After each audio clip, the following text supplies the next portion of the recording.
Council regular meeting, Tuesday, April 1st. Nice to see so many people here. We will open this meeting with the land acknowledgement. The land that Eureka rests on is known in the Wiyot language as Jirojiji. Past actions by local, state, and federal governments remove the Wiyot and other indigenous peoples from the land and threaten to destroy their cultural practices. The city of Eureka acknowledged the Wiyot community, their elders both past and present, as well as future generations. This acknowledgement demonstrates the city's commitment to dismantle the ongoing legacies of settler colonialism. And with that, can we have a roll call, please? Councilmember Castellano. Here. Councilmember Moulton. Here. Councilmember Fernandez. Here. Councilmember Bauer. Here. Councilmember Contreras-Deloche. Here. Mayor Burgell. Here. And would all who care to join me in the Pledge of Allegiance?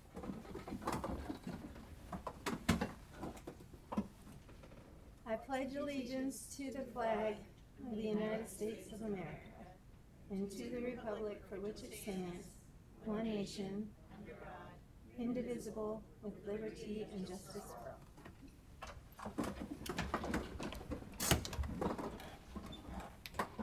all. Okay. And City Attorney Luna, was there a report out of closed session? Good evening, Mayor and Council. Yes, there is a report out of closed session tonight on a motion by Councilmember Bauer, seconded by Councilmember Fernandez. The City Council voted unanimously to authorize the City Attorney's Office to initiate a public health and safety receivership against property located at 3590 Spring Street. Thank you. Thank you. All right, so we will begin with our mayor's announcements. If I could request Gretchen Ziegler to please come forward to the podium.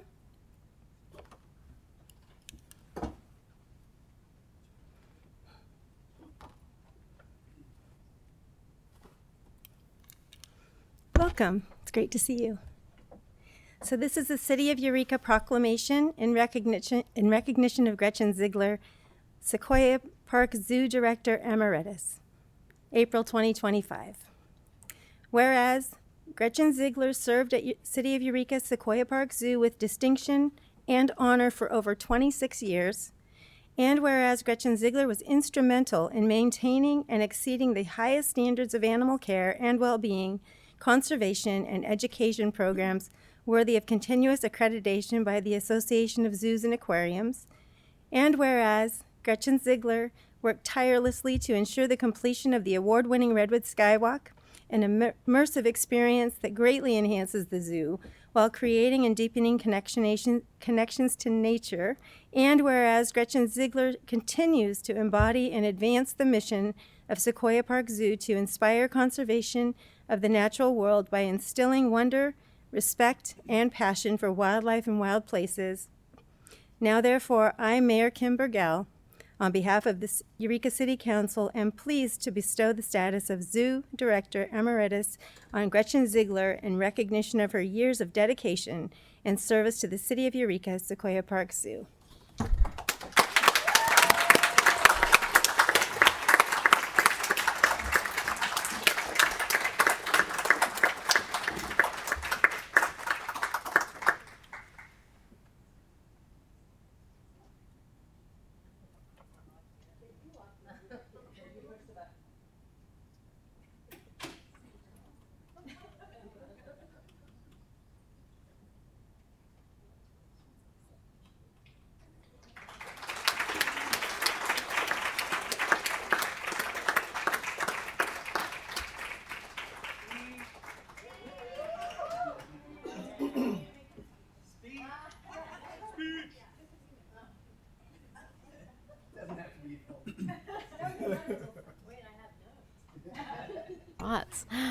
Thank you all so much, Council and Mayor and City Manager Miles Slattery. I appreciate it. The zoo will always be near and dear to my heart, and I don't miss it every day, but I'm so thrilled that it's doing well and will be here hopefully for a long, long time to come. Another 100 years or so would be sweet. And maybe we'll never have to hear another politician suggest that we close it down. So that's a good thing.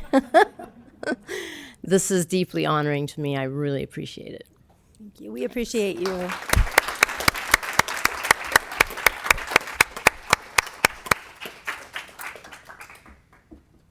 Okay, our next proclamation is for Sexual Assault Awareness Month. Is there someone here to receive this proclamation?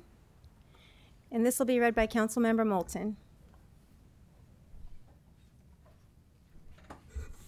Hello, thank you for being here. City of Eureka Proclamation in recognition of Sexual Assault Awareness Month, April 2025. Whereas sexual violence affects children, youth, adults, and elders of all genders from all racial, cultural, and economic backgrounds, with public health and social justice implications for every person in Eureka. And whereas staff and volunteers of the North Coast Rape Crisis Team provide 24-hour emergency services to survivors and their significant others, and believes that prevention and intervention are essential to a healthy community.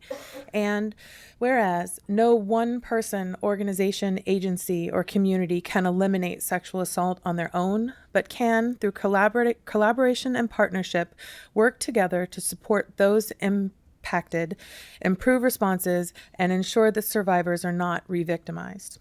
Now, therefore, I, Katie Moulton, on behalf of Mayor Burgell and the Eureka City Council, reaffirm our commitment to help the North Coast Rape Crisis Team and holding to our values of heal, help, meet survivors where they're at, empower them in their healing journeys, affirm their choices, and listen to their stories, and acknowledges April 2025 as Sexual Assault Awareness Month.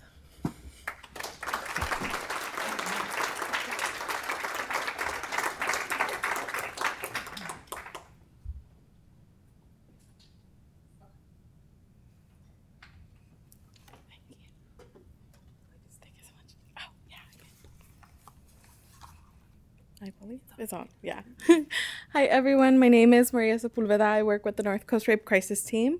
We would first like to thank you at the City Council for your ongoing support of Sexual Assault Awareness Month, as well as the North Coast Rape Crisis Team. So for over 50 years, we've been providing our free services to survivors, including a bilingual 24-hour hotline, accompaniment to evidence collection exams, support through law enforcement, as well as crisis counseling and financial assistance. This past year, we have helped over 599 survivors in Humboldt County, and these services are available to all survivors regardless of when the harm has occurred. This work would not be possible without our community partners, including law enforcement, the district attorney's office, sexual assault nurse examiners, and tribal organizations. However, we do find that with the looming funding cuts from the Victim of Crime Act and threatened federal freeze of grant funds, it will become impossible for the North Coast Rape Crisis Team to function and serve survivors if those go through. And so we do look to our community to be able to help us make sure that survivors receive the care that they deserve. And if you are interested in supporting our agency and supporting the work that we do, you can look at our website and crct.org. We are also grateful to be partnering with the Morris Graves Museum of Art at their upcoming concert on the 27th of this month. And thank you again for supporting our work and the survivors that we serve. I'm happy to answer any questions that the council may have. I think we're fine. Thank you so much for being here.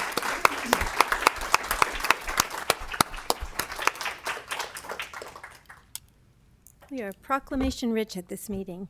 Our next proclamation is for the Week of the Young Child. And would Leah Sanders come forward, please? Great. Welcome. Oh, and Councilmember Contreras-Deloche will be reading this proclamation. Okay.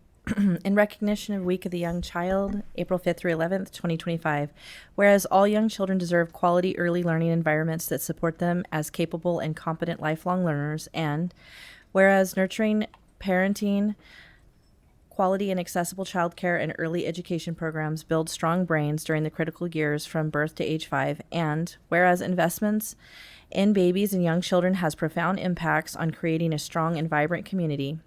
And whereas the Redwood Coast chapter of the California Association for the Education of Young Children, First 5 Humboldt, Changing Tides Family Services, North Coast Children's Services, College of the Redwoods Child Development Center, Cal Poly Humboldt Children's Center, and Child Development Department, in conjunction with the National Association for the Education of Young Children, are celebrating the 55th anniversary of the Week of the Young Child. And whereas these organizations are working to improve equitable early learning opportunities that can provide a foundation of learning for children in Eureka.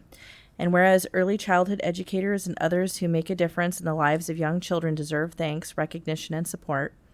And whereas public policies that support early learning for all young children are crucial to Eureka's families, communities, and economy. And whereas the City of Eureka has consistently demonstrated its commitment to the city's early childhood care and education workforce by providing resources to stabilize the child care system, resulting in better access to critical child care services for families and preserving those services necessary to local businesses.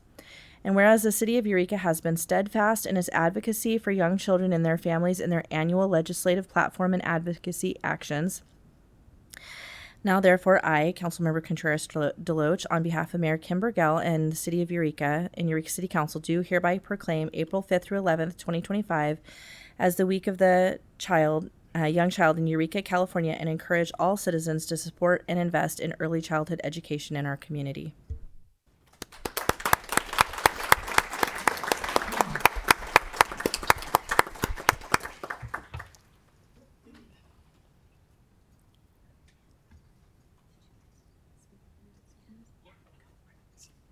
Hi, I'm Sydney Fisher-Larson. I'm the treasurer of the California Association for the Education of Young Children and for the Redwood Coast Association for the Young Children. Week of the Young Child is being celebrated throughout the entire United States. The National Association for the Education of Young Children is the oldest and largest professional organization in the United States and internationally, actually, being founded in the 20s. And continues to be a voice for children and families and the people who care for them. And my name is Leah Sanders. I'm the president for the Redwood Coast chapter. I wanted to talk about a couple of events that we'll be holding during the Week of the Young Child. And here we have our kickoff picnic event on April 5th. It will be at Sequoia Park and from 11 to 2, and it's free for families and children. Be a wonderful, wonderful day. Pack a picnic and come and join us. As well, on April 19th, we'll be holding a Friend of the Young Child award ceremony for longtime educators in our community, and it'll be a lovely event. Yes. Thank you so much for honoring us. Thank you. Thank you so much.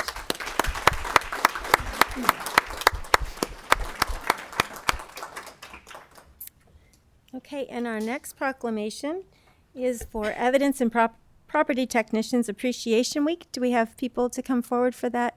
Come on up.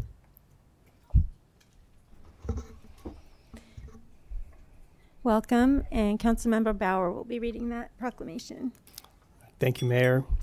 In recognition of Evidence and Property Technicians Appreciation Week, April 1st through 7th, 2025. Whereas evidence and property technicians play a vital role in the criminal justice system by ensuring proper handling and storage of the evidence and property. And whereas the evidence and property technicians are vital to the criminal justice process. Its effective and efficient operation is integral to an agency's quality of service to the community and the criminal justice system. And whereas the management of this function has become increasingly complex due, in part, to factors related to legislative mandates, hazardous material storage, the protection and preservation of biological DNA-related material, security and chain of custody, and the training of evidence property personnel. The failure to manage the evidence property function can affect the successful prosecution of criminal violators, resulting in agency liability or loss of public confidence. And whereas the evidence and property technicians of the Eureka Police Department play an essential role in safeguarding the evidence from criminal and non-criminal investigations. And whereas proper management of evidence and property is crucial for successful prosecutions and maintaining public confidence in the criminal justice system. Now, therefore, I, Scott Bauer, on behalf of Mayor Kim Burgell and the Eureka City Council, do hereby proclaim April 1st through 7th, 2025 as National Property and Evidence Professionals Appreciation Week.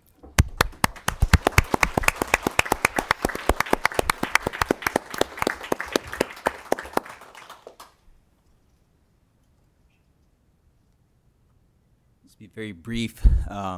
My staff couldn't be here this evening, but on behalf of my staff and the Eureka Police Department, we would like to just take a quick moment to thank the City Council for recognizing this. It's a profession that most certainly works behind the scenes, and appreciate your words, Councilmember Bauer and the City Council. So thank you.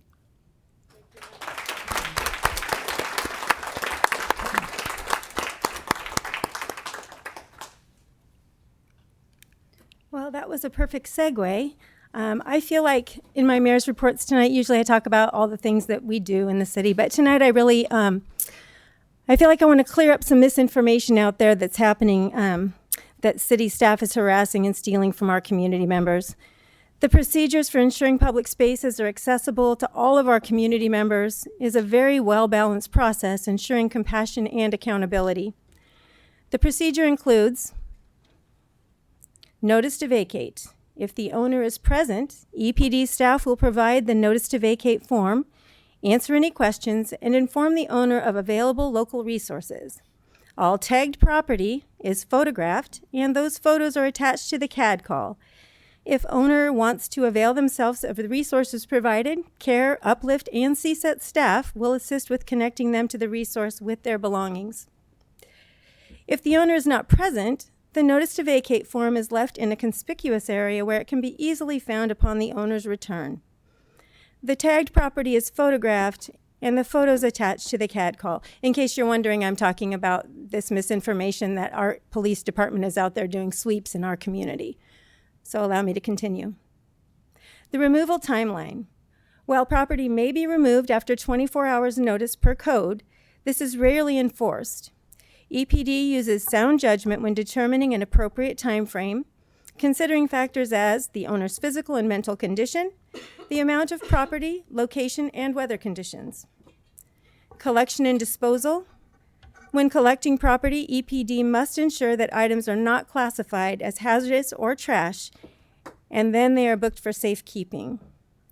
Items not considered personal property and subject to immediate disposal include pallets, cardboard, shopping carts, drug paraphernalia, perishable items, soiled items by urine or feces creating unsanitary conditions, any materials covered in bodily fluid or blood, and any additional hazardous materials. Documentation.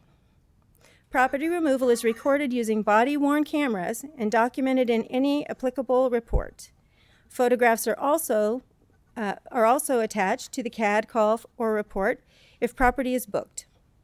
If property is removed and the owner is not present, an EPD notice of removal form is left in a visible location. A photograph showing the notice's placement is attached to the report or CAD call. Property collected is booked at EPD for safekeeping and held for a minimum of 90 days for the owner to retrieve their property. And I really felt compelled to bring that forward after our last meeting because there's a lot of misinformation about what's really happening.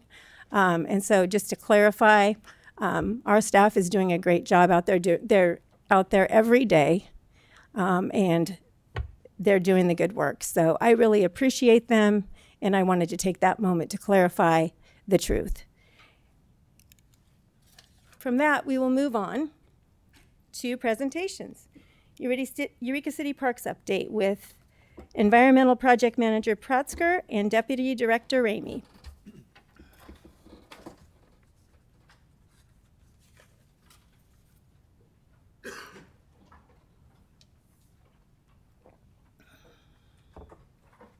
Welcome.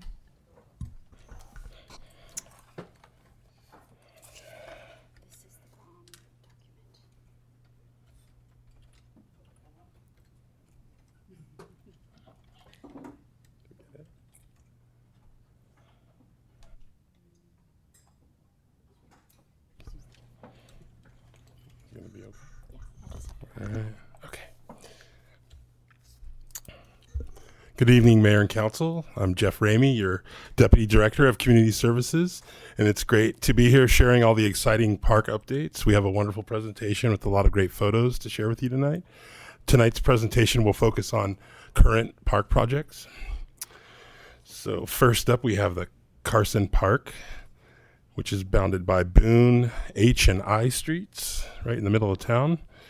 In recent years, due to our successful partnership with Rotary Club of Old Town Eureka, there have been many Carson Park upgrades, including new park entrances, soccer goals, recycling and garbage receptacles, a hydration station, concrete tables and cornhole games, and some new artistic benches that were just installed last month. In 2022, staff launched a community survey regarding Carson Park, and this resulted in a phased-in master plan with phases being dependent upon funding. And those include a new restroom and basketball courts, which were completed, a new playground, new pickleball courts and a dog run, and a restoration of the historic Carson Lodge, which is the old building there that was built back in 1939. Most recently, we partnered with Eureka Old Town Rotary and the College of the Redwoods. With great appreciation for both of these organizations, these efforts resulted in a new restroom and basketball court for Carson Park in 2024. Also through the partnership with the College of the Redwoods and their construction technology class, the restoration of the historic Carson Lodge began. So we have some photos of before and after. The interior of the lodge has been completed, and we're working on the exterior still. It's in need of some new siding, and so water tables need to be replaced, and then of course paint when we're done. These efforts are on pause right now until we can reschedule with the construction technology class at CR, but we're hoping to have them back here in the fall. Currently, staff are working with the Kiwanis Club of Henderson Center, and who have chosen Carson Park Playground as their project for celebrating their 75th year anniversary. So we were thrilled to meet with them recently and have this discovery. And we're in the process right now of looking at playground equipment. There's some renderings there of some considerations that we're looking at. So stay tuned for opportunities to get involved with the installation efforts to get it done in a day. If you remember what we did at Hammond Park quite a while ago, where we do an install in a day and you have a complete new playground in one day. So there'll be some preparation work needed for that, but that's our goal here. So we're excited about that. Let's see, we're gonna move on now to Del Norte Pier Park, which is located at the foot of Del Norte Street. So we have a little small parklet there. We had a very exciting project that happened right at the beginning of the year that was funded through a grant provided by Redwood Coast Energy Authority and PG&E, and it provided new solar lighting for our waterfront down there. So you've noticed some new lights, and the new lights are now installed along the pier. We also got new lights in the Adorni Center parking lot, and then along the waterfront trail that extend to the Samoa Bridge. And they're new innovative solar lighting where the solar is actually like on the pole. And so kind of a new thing. And they're programmable through like a Bluetooth program so that we can adjust dimming and things like that. Or let's see. The Del Norte Pier Park recently received a few upgrades. We have an amazing new mural on 3 sides of the restroom that are all shark themed to complement our Shark Park playground. It's kind of our nickname for that park after we had a local artist create a shark sculpture for us down there. Thank you to Ben Goulart, who rallied multiple artists to help him create those really awesome designs. We were also able to add a water bottle filler and a dog bowl to the side of the restroom there for people that we're getting a lot of use at the dog park, which we're going to talk about next here.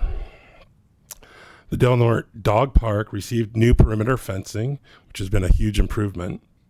And we also received a new enclosed bear saver garbage cans, which you're starting to see along the waterfront, which are really helping us control amounts of garbage that are deposited, as well as like animals getting into there or wind blowing it into our bay and water areas there. So we've had an amazing volunteer coordinator down there helping us, Lila. I wish we had a picture of her on there. To help with all of the volunteers and folks that are showing up out there. We have quite a awesome group of people that are meeting there.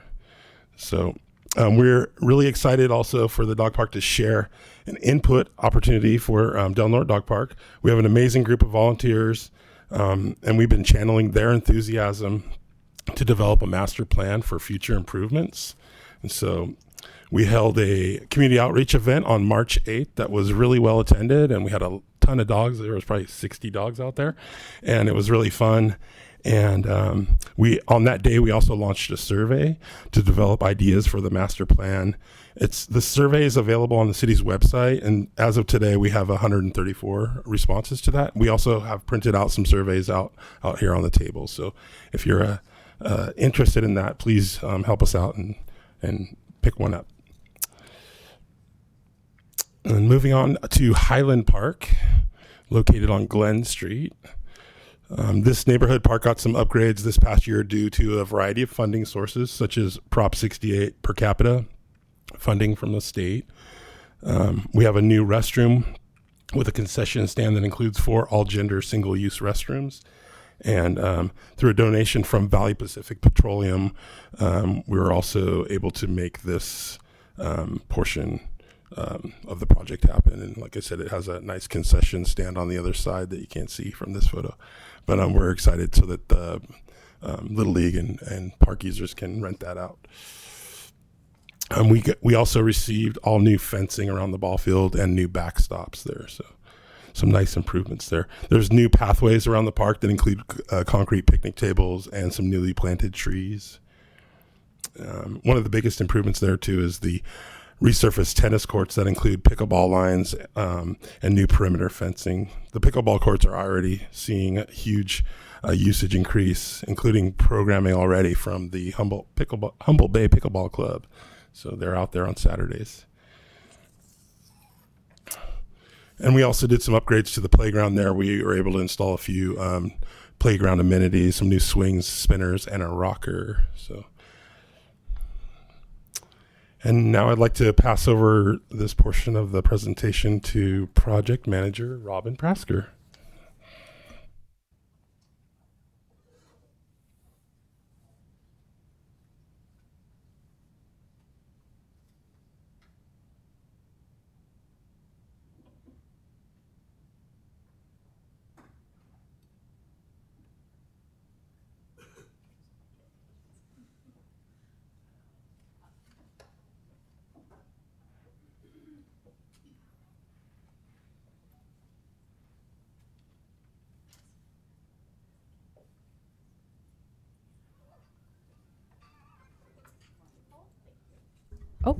Thank you. Good evening, Council and Mayor. My name is Robin Prasker, Environmental Project Manager with the Community Services Department. And next up in our presentation tonight is our Grace Martin Memorial Park and the Waterfront Trail Renovation Project. So the location of this new park is out in front of the Sacco Amphitheater next to the Adorney Center on Waterfront Drive.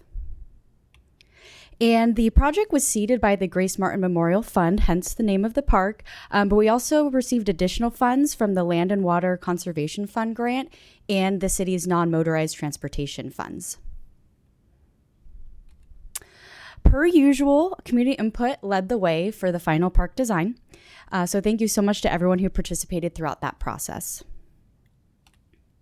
The theme of the park is the working waterfront of Humboldt Bay to celebrate our history, and it is centered around a replica schooner ship built by Eric Hollenbeck of Blue Ox Millworks that has inspired the park design, and it will be surrounded by blue rubber surfacing to look like it is underwater or in water.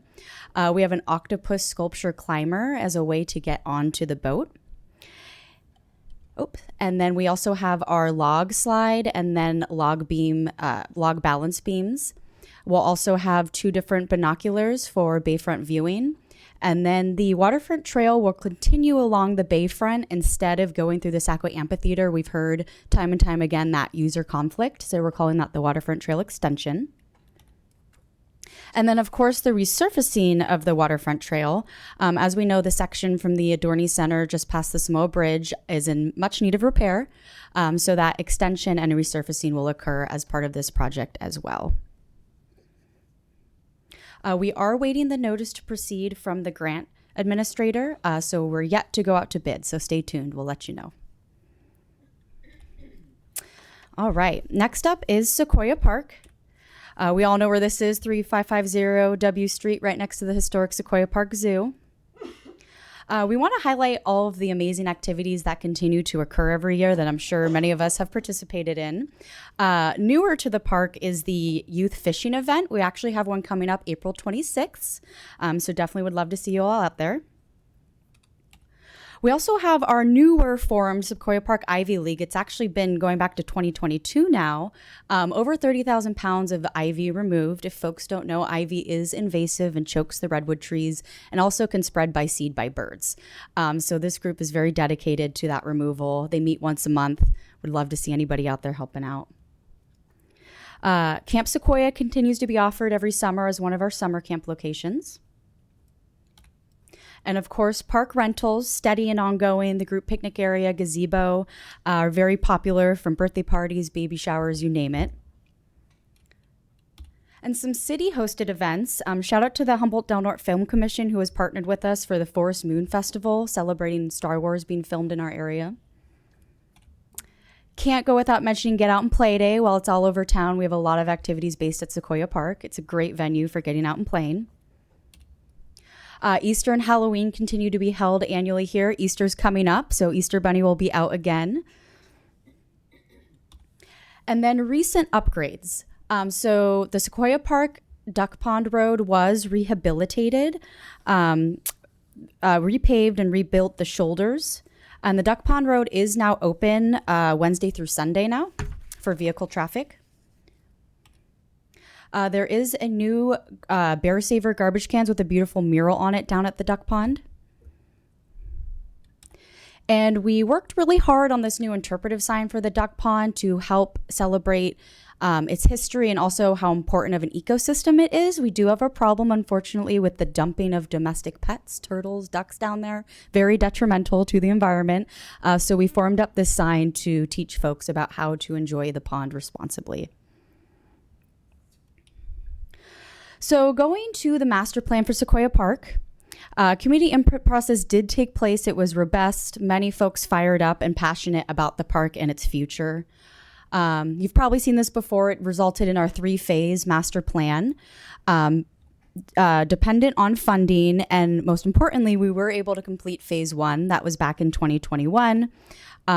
Featured some really cool equipment that the community loved and just said, we want more of this. So those are our marching orders. Quick recap on funding restrictions with this area. A lot of the state grants we do receive are based on park deficiency or median household income. And unfortunately, this neighborhood does not meet those metrics for those typical grants. So we've had to get a little creative, which is why we are working on a fundraising campaign to fund those next 2 phases.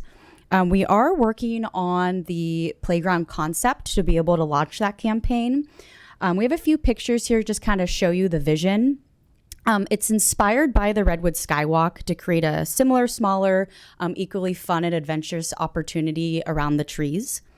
So this is kind of the vendor we've been talking to and looking at with some natural wood treehouse elements. So that launch should be coming sometime this year. You will definitely be hearing from us when it's official and there's actual ways to get involved and support it. All right, last but not least is our Yas Park, where the cypress are. Located between Boone and West Henderson, tucked into that neighborhood there. Of course, community-led vision for improvements. We had community input during the grant application process, post-grant award during design, tons of opportunities to get involved, and we really thank everybody who participated with us. As you know, the park was also renamed. It was formerly 2030 Park. That also went through a very, very well attended input process. So again, thank you to folks who spoke up and let us know their thoughts. So no surprise, we got the grant. As you know, we've been under construction. And that renaming process really was possible due to the Wiyot tribe. Through that community input, we learned that a name in the Wiyot language was desired, Slatluk. So they worked with us to come up with 3 names. We surveyed them, and of course we landed on Dot Yas, where the cypress are, celebrating all the cypress that are in the park. So we do have our master plan that, like I said, is under construction. Definitely just want to highlight the circulation of all the pathways for walking, which will be a great user experience, and plenty of open space and grass, which we know folks love in our parks. We've been sharing renderings of this for so long. The egret play structure that is the highlight of the main playground area. It's actually in the ground. It's here. It's so much more magical in person when you see the size of it, but excited to actually show you the real photos of it tonight. But there's more stuff to play on than the egret. We have a roll-on spinner and a rope spinner. We have a special swing. You can face each other, kids, parents, what have you. We've got a toddler area with rockers and a slide. Trying to serve all ages here. We've got our outdoor fitness area. This is the equipment we selected. And then we have some site photos of construction. So first we have the Jacob Haney ball field. There was a small alley that connected Summer Street to Union Street. That's been completely opened up now, making that feel safer, wider, and actually a whole new viewing area for the ball field outside of the fence. There'll be bleachers here in this big open concrete area, which can allow parents to be nearby a child on the playground or watch a child playing Little League at the same time. And the restroom's just there too. Brand new multi-sport court. It's 2 full-size basketball courts, also serving roller hockey and futsal. The panels are not on it at this time, but the panels are holding the ball and the pucks. And then there'll be a half-court basketball outside of that as well. We also had the restroom craned in back in January by North Coast Fabricators. That was a fun day. And then the Union Street Jacob Haney entrance has now been made a proper plaza. It is now separating that vehicle and pedestrian traffic with a seat wall, making that safer from the road. Okay, so there's so much more happening in construction. We're hoping to be done the end of spring. Rain has really been quite difficult to navigate with an active construction site, but we will definitely be hearing about a grand opening. It'll be a big party. And then that does wrap up our presentation for tonight, but staff are available for questions.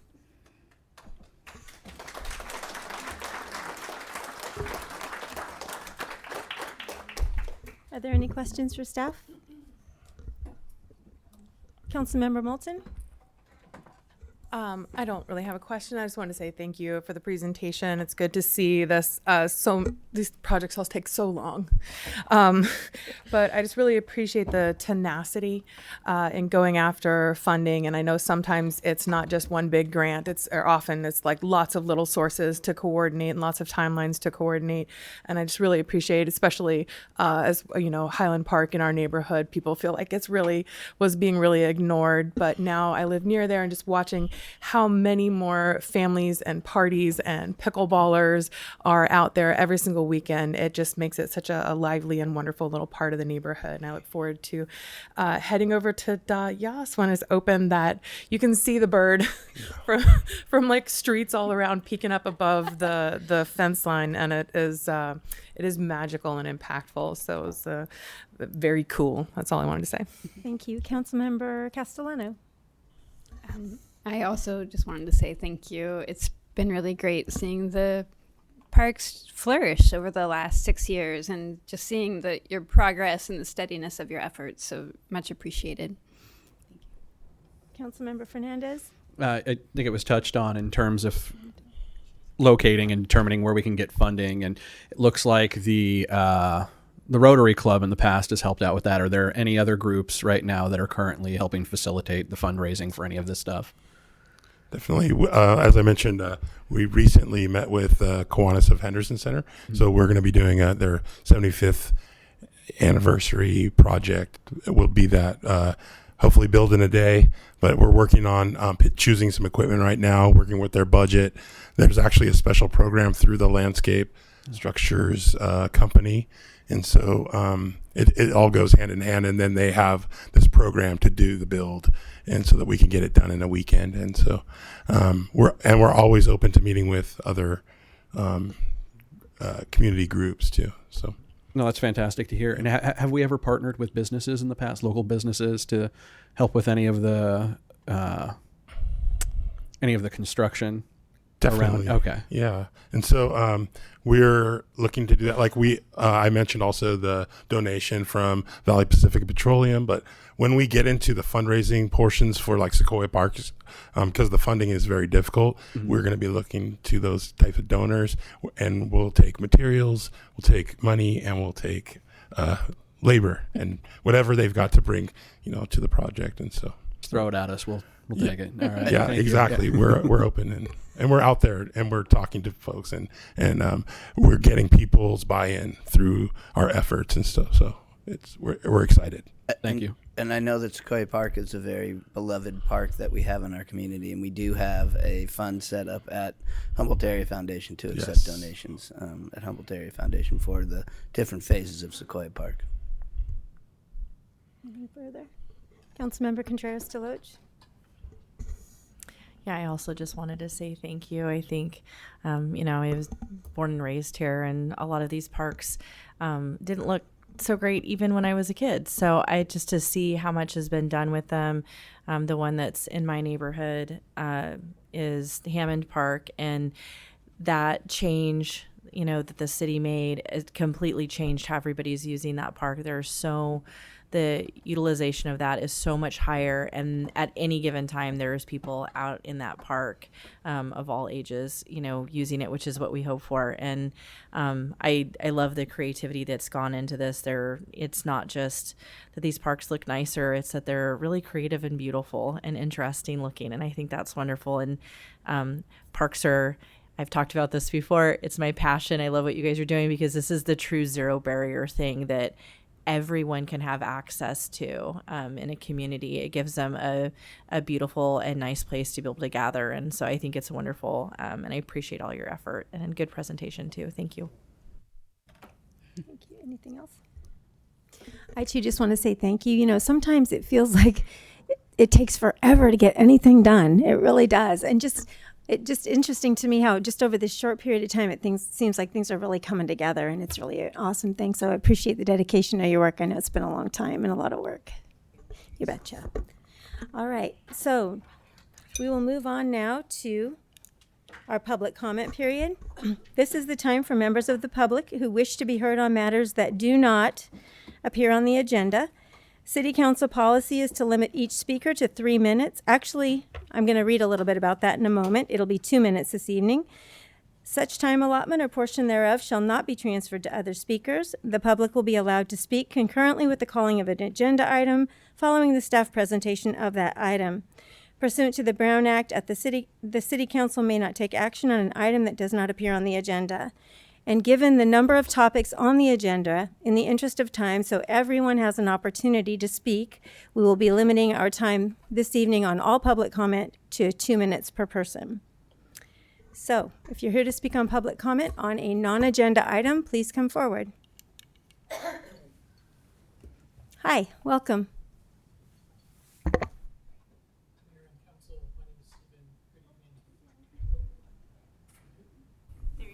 Good evening. I'll try and be quick. I want to comment on 2 topics, public noticing and the Brown Act. When I watched a recent public commission meeting, a commissioner asked, was public notice sent to resident occupants within 300 feet? And I was surprised to learn that the answer is no, because the code does not require it. The county does send notice to resident occupants, and I think resident occupants should receive notice so they can participate in the process. So I would like the City Council to consider directing staff to start that as soon as possible and considering codifying that as a requirement. On the topic of the Brown Act, I just wanted to say last Thursday I tried to attend the Open Space Commission meeting in person. The meeting started at 6. I wasn't able to arrive till 6:30 because of work, and all of the doors were locked and I wasn't able to get access to the building.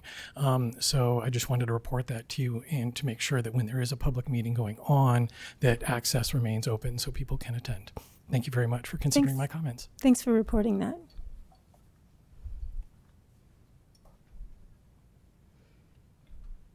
Welcome.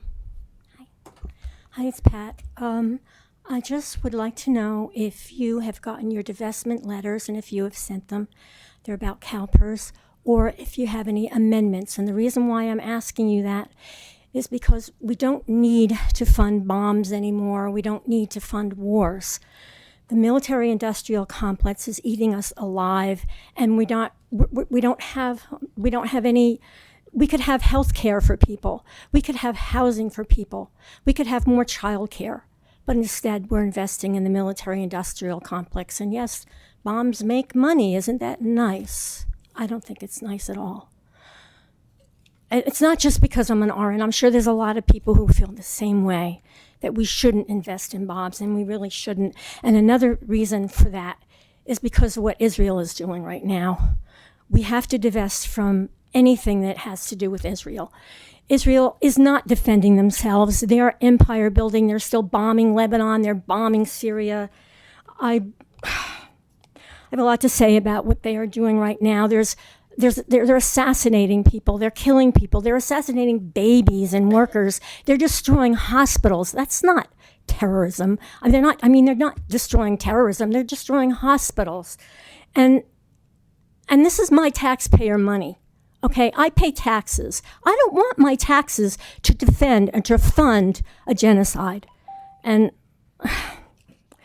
also, you're supposed to represent Native Americans. Does it ever occur to you that what the Zionists are doing to the Palestinians is exactly what we did to the Native Americans? Please consider this. Please divest from these things. Thank you. Have a nice night. Thanks for being here. Come on up.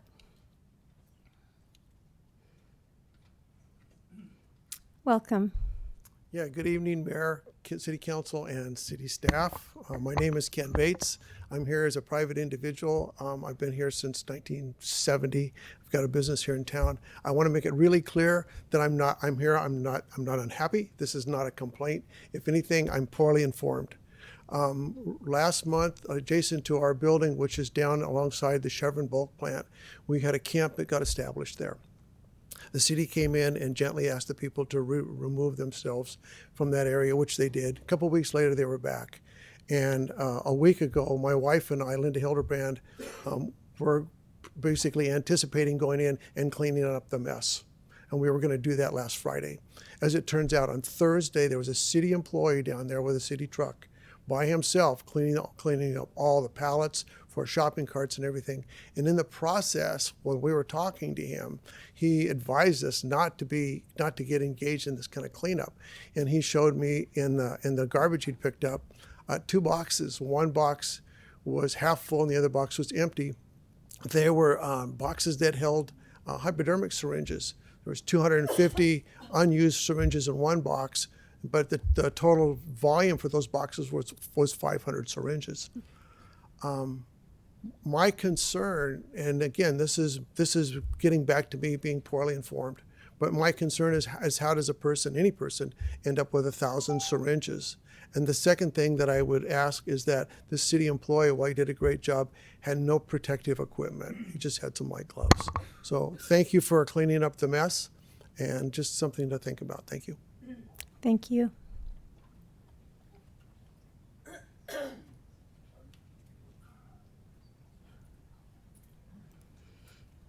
Hello and welcome. Thank you. My name is Jason Mather, and I'm a small business owner here in town. I own a martial arts school for kids ranging from 4 years of age, and my oldest student being 82 years of age. Since everything started back up after the pandemic, we've had constant encampments in front of my business, with trash, hypodermic needles, unfortunately urination, defecation, and even sperm.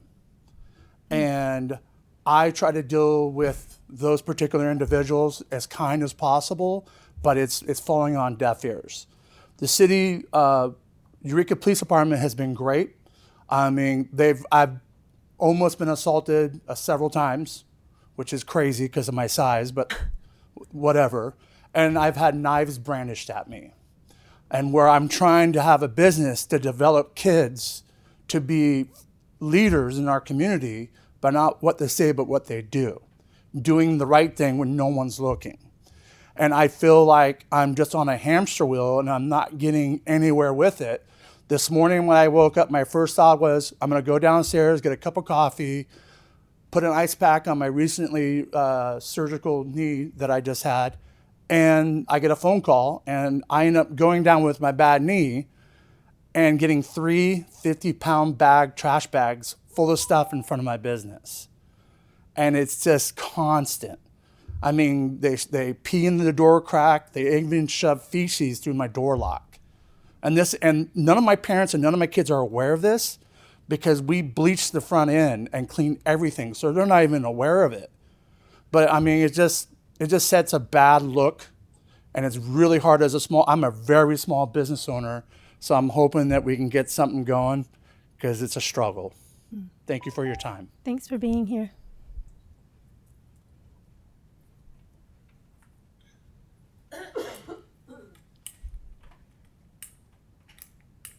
Good evening. Good evening. I'm speaking on a totally different item.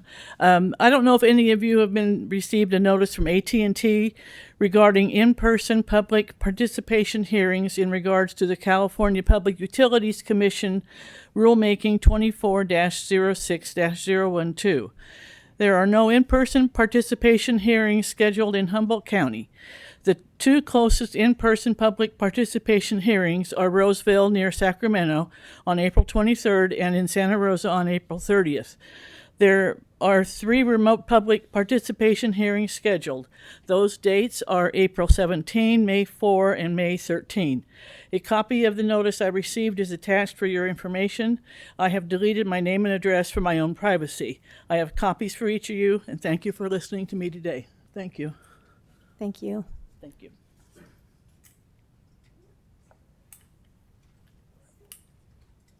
Welcome. Hi, thank you. My name is Eddie Pena, and I'm here representing Project Rebound on the Cal Poly campus. And the focus of Project Rebound is to support higher education and the successful reintegration excuse me, of the formerly incarcerated through the mentorship and living example of other formerly incarcerated students, graduates, faculty, and staff. Project Rebound constructs a life-affirming alternative to the revolving door policies of mass incarceration by making higher education more accessible and supportive of formerly incarcerated students so they can acquire the knowledge and skill excuse me, of university education, enhance their capacity for civic engagement and community leadership, while securing meaningful and gratifying employment, empowering themselves and their families, and making communities safer. Project Rebound is also involved in Juvenile Hall, where we teach an empowerment course, social skills and emotional regulation for adolescents in the hall. And we're also deeply connected to the bachelor's degree program at Pelican Bay. It's the only bachelor's degree program on a Supermax on a level 4 yard, and we're really proud of that. Deep connections there. But our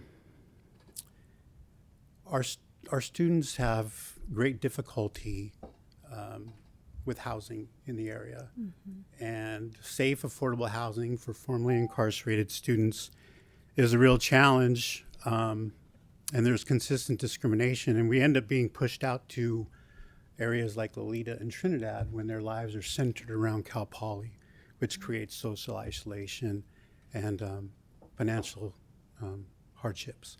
So I'm here to hopefully develop a partnership with the city of Eureka where we can expand our services to the formerly incarcerated and while the housing needs for our students are considered. Thank you. Thank you for being here and all your great work.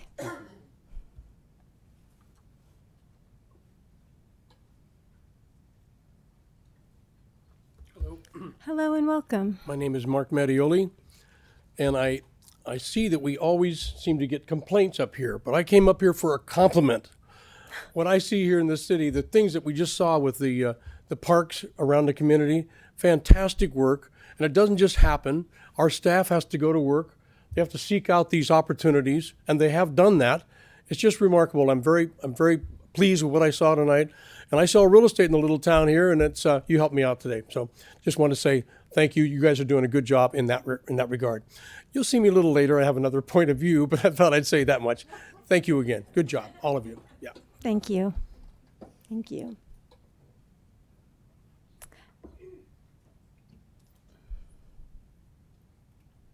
Hi, welcome. Thank you. My name is Del McCain. We live over in the neighborhood of Zane Junior High. We love Eureka. We think it's a very well-managed city. We think the city and the county are really doing their level best to deal with the homeless issue, for which we are compassionate. However, we do have concerns about the Beta Zoo Trail. It sounds Okay, so that item is going to be coming forward as an agenda item, so you can discuss that at that time. Okay. On the Beta Zoo Trail. All right, I would just like to say, I guess I'd just like to say thank you if that's the situation. When will that be? That will be in a couple of items. So we have a few things before That's this that. evening? Yeah, that'll be under Okay. ordinances. I misunderstood. I thought this was the time. Yeah. Thank you. Thank you. Okay.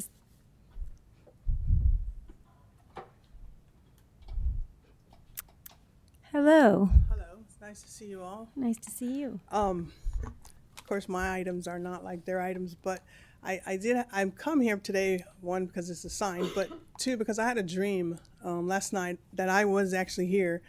And I was talking to you guys about, I was actually encouraging you all, as well as those that are viewing it, about how we can see throughout the world there's a lot of uneasiness. There's a lot of stuff going on that is causing a lot of tension with people and unrest, and it's happening all over the world at this time.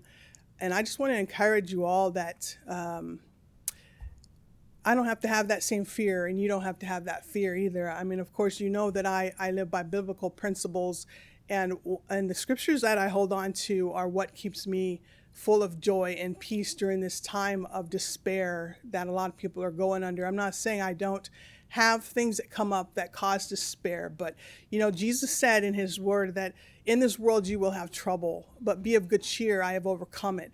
And so knowing that the trouble is not a surprise, I just know my source that I can go to help me overcome these hard things, these hard times, and walk in peace. And in the midst of the confusion, in the midst of the despair, in the midst of the crimes, in the midst of these issues. And I know every single issue that has been brought here today, I've written them down because I will be praying about these things, because I know that he has an answer to every single one of these issues if we would just ask him to show us his way, because our way is not going to solve it. We're going to continue to have these situations, and they will get worse.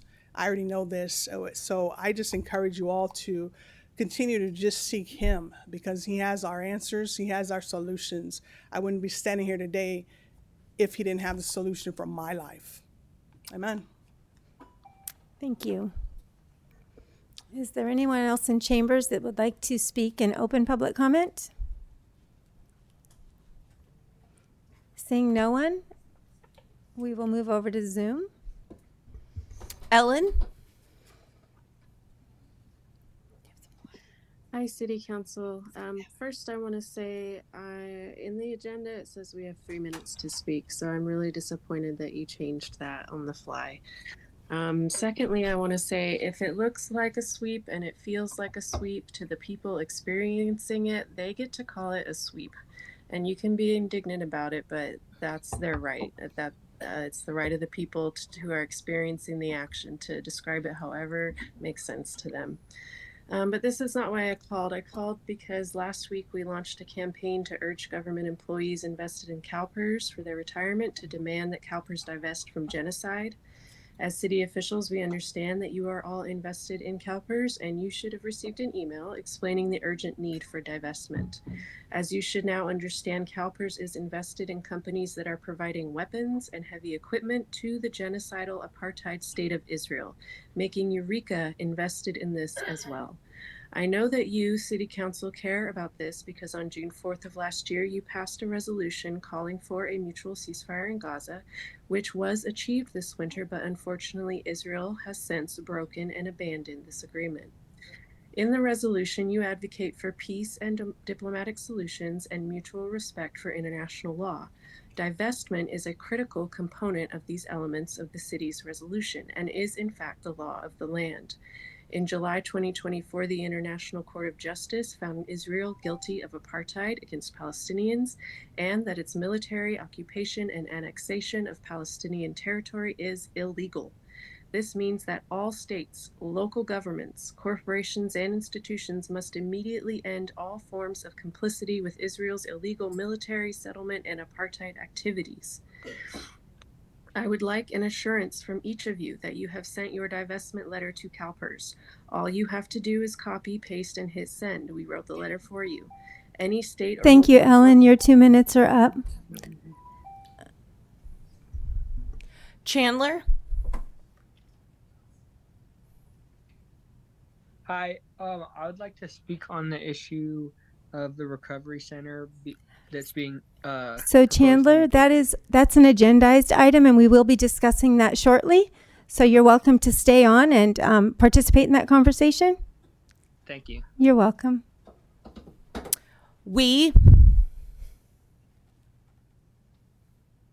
Hello, can you hear me okay? Yes. We can. You didn't say my full name. Yeah, I just wanted to just read a quick definition really quick. Eminent domain is the power of the government to take private property for public use following the payment of just compensation. I'm really frustrated with this council for a lot of people stepped up last meeting to suggest like a lot of like really like tangible, wonderful solutions to like the crisis like we're putting a lot of people in this county through like the lack of support. And I just wanted to express utter frustration, agitation, heartbrokenness at y'all enjoying sitting there nodding and smiling and generally, I don't know, oftentimes ignoring things and solutions that are significantly cheaper than like what is being proposed like right now. And I'm glad that the bill got tabled from like 2 weeks ago, but also it's like frustrating to just see that happen, to see y'all like put that on the bill, like on the docket, and then just kind of slide over the fact that it was just like really messed up. Like, I don't know, that you like sat there and like entertained someone talking for 2.5 hours about that. It's just like really frustrating. And it's frustrating to have to like contain all of the like sadness and the rage and agitation that we all have into like polite little 2 to 3 minute like talking things, like talking little pieces like to y'all. And like I hope y'all realize that like we have so little time and there are so many things that can be done. Like it's so simple, like I don't know, it's like there are so many things that can be done to solve the issues we have at hand. And again, like using your powers of eminent domain to like do anything, like I don't know, like Thank you. there are so many your 2 minutes are up. Ames? Hey, my name's Amy. I'm a Eureka resident. I'm a resident of Councilmember Fernandez District. I'm alumni of Cal Poly Humboldt as well. As a Eureka community member, I'm deeply concerned and disgusted that our city is funding genocide through its investments. You've been hearing from folks, many of us, for over 2 years now about this genocide, yet most of you sitting up there are still, like, at best apathetic to what's going on, and at worst pro-genocide and pro-Israel, probably. I am with my fellow community members and calling on all members of the Eureka City Council to send the drafted letter that you should have received this week from multiple people, a letter to CalPERS demanding that they divest fully from genocide. I also second folks in demanding that you conduct a complete review of all the investments that the city of Eureka holds, which may also fund companies that provide this financial support to Israel's genocide and ethnic cleansing of the Palestinian people. It's been over 2 years of this current iteration of Israel's genocide in Gaza. I say current because we all should be fully aware by now that this has been going on for decades and decades, and to remind you all that violence does not exist in a vacuum. CalPERS is invested in companies that are providing the bombs and equipment that the apartheid state of Israel, making the city invested in this violence as well. If you read your emails, you note that CalPERS invests hundreds of millions in companies like Boeing, Lockheed Martin, Raytheon, and Caterpillar, and much more, all which provide these bombs and this military technology that the occupation forces uses to carry out their genocide against the Palestinian people, bombing hospitals, schools, killing entire families, and murdering thousands and thousands of children. This hasn't stopped happening just because you choose to ignore it. I ask Eureka Council members to stand behind your condemnations of U.S. settler colonialism and genocide, to stand behind your performative land acknowledgments by doing something tangible and material in standing against Israel's genocide and apartheid against the Palestinian people, and by demanding CalPERS divest from genocide. Thank you. So I don't see anybody else. So I see no one else on Zoom. Great. So at this time, we will close open public comment and move on to public hearings.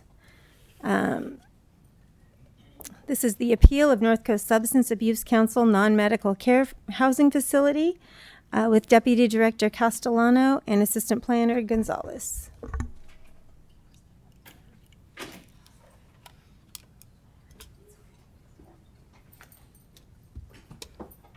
Hello. Hey, thank you, Madam Mayor. Assistant Planner Gonzalez is going to present to you tonight.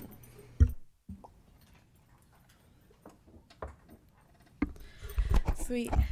Good evening, Mayor and Council. This is a public hearing on the appeal of the Planning Commission's approval on February 12, 2025 for the conditional use permit of the North Coast Substance Abuse Council non-medical care housing facility at 309 Harris Street. This is a bird's eye view of the city limit, in which the project site is located in the south central portion of the city.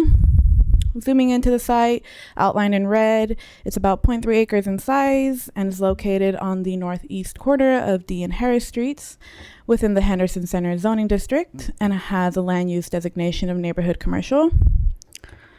The site has 3 existing structures in which the applicant intends to use 309 Harris, which is a 2-story, 2,631 square foot building fronting Harris Street as a residence. 319 Harris Street, which is a 588 square foot cottage-like building located at the rear of the site as an office for staff as well as for individual counseling sessions. And then 325 Harris Street, which is a 616 modernist style commercial building fronting Harris Street as an office for group therapy services. The site has 9 existing off-street parking spaces, existing landscaping, and then a one-way drive aisle shown by the yellow arrows, which is accessible from Harris Street. Here's a street view of the project site from Harris Street. According to the applicant, the proposed use will function as a state licensed residential facility providing non-medical, social, and personal care with a focus on offering housing and behavioral health to support up to 12 people. No detox services will be provided on site. Background checks and drug tests are required before being admitted, and no arsonists or sex offenders will be allowed into the program. There will be a 24/7 live-in manager pre-approval before going anywhere off-site. Quiet hours will be enforced from 8:30 a.m. to 5 p.m. Visitation will be limited to 4-hour blocks on Saturday and Sunday, and then services provided on site are not open to the public.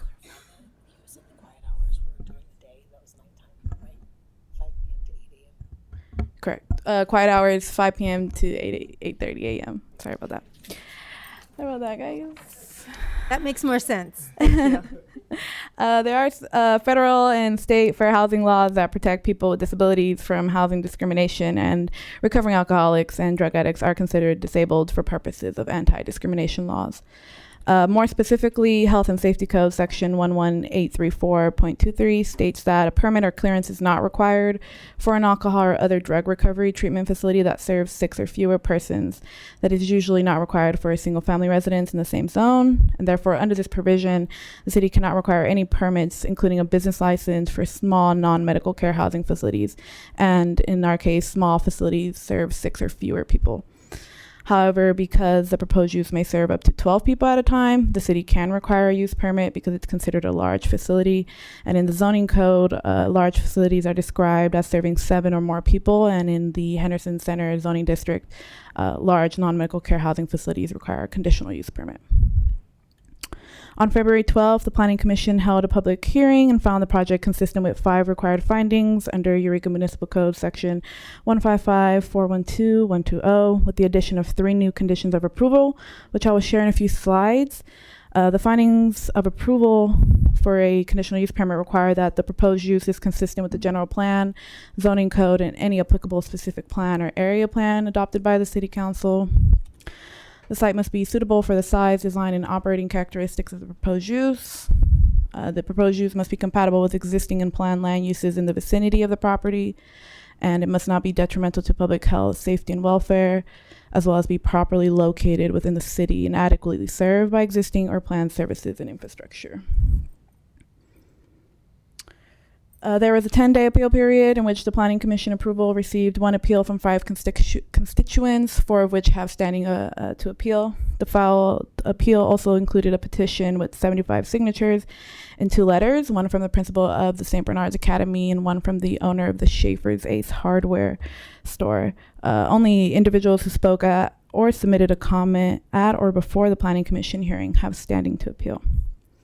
So in summary, the appellant's concerns include the city's use of the California Environmental Quality Act Class 1 existing facilities categorical exemption, the project's inconsistency with the land use designation, the facility's compatibility with nearby businesses, the allowance of unsupervised outings of residents at the facility, and the efficacy of the treatment services provided on site.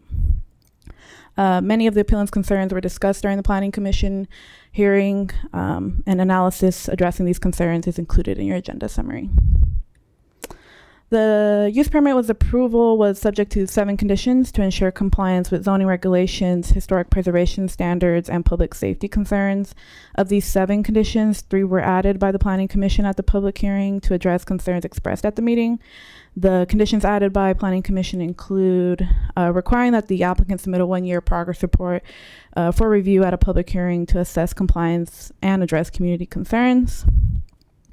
They require that the proposed use operates strictly as a level 4 treatment facility, despite intending to limit it to the least intensive option, which is actually level 3.1, and staff is recommending a modification of this condition.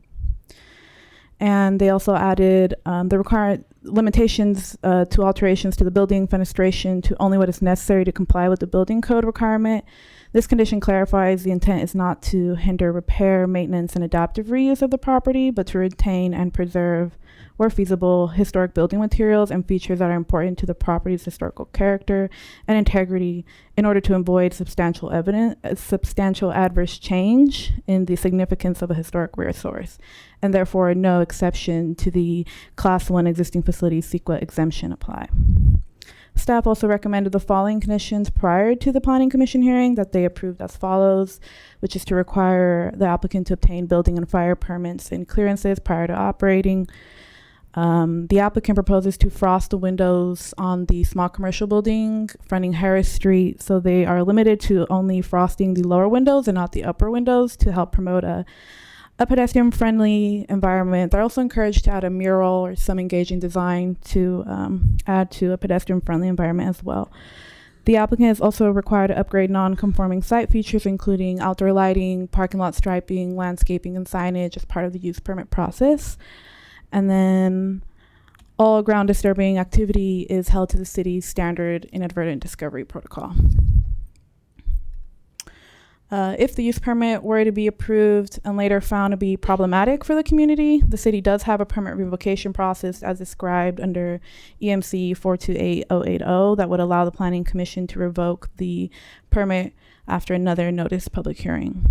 The section allows for a permit to be revoked for several reasons, including the applicant or owner has altered the circumstances under which the permit was granted to a degree that one or more of the findings required to grant the original permit can no longer be made.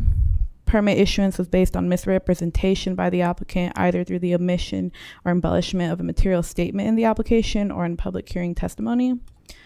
One or more conditions of approval or mitigation measures have been violated or have not been complied with or fulfilled. The applicant or property owner has failed or refused to allow inspections for compliance. Improvements authorized by the permit are in violation of the zoning code or any law, ordinance, regulation, or statute, and whether the use or structure is being operated or maintained in a manner that constitutes a nuisance.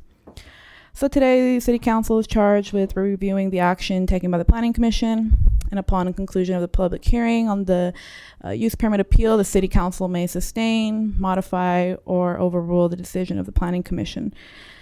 Staff believe, as condition, all required findings to approve the CUP can be made and are included in your agenda, as well as the Planning Commission staff report included in attachment 3 of that. And for these reasons, the recommendation is to hold a public hearing. This is a long one. And adopt a resolution finding the project is exempt from CEQA and sustaining the Planning Commission's conditional approval of the North Coast Substance Abuse Council non-medical care housing facility conditional use permit at 309 Harris Street with the modification of Condition B to limit the level of service to a California Department of Health Care Services 3.1 residential level recovery home. Myself and the applicant Wesley Harrison are available if you have any questions, and I have a suggested motion when you're ready, but I'll stop screen sharing until then.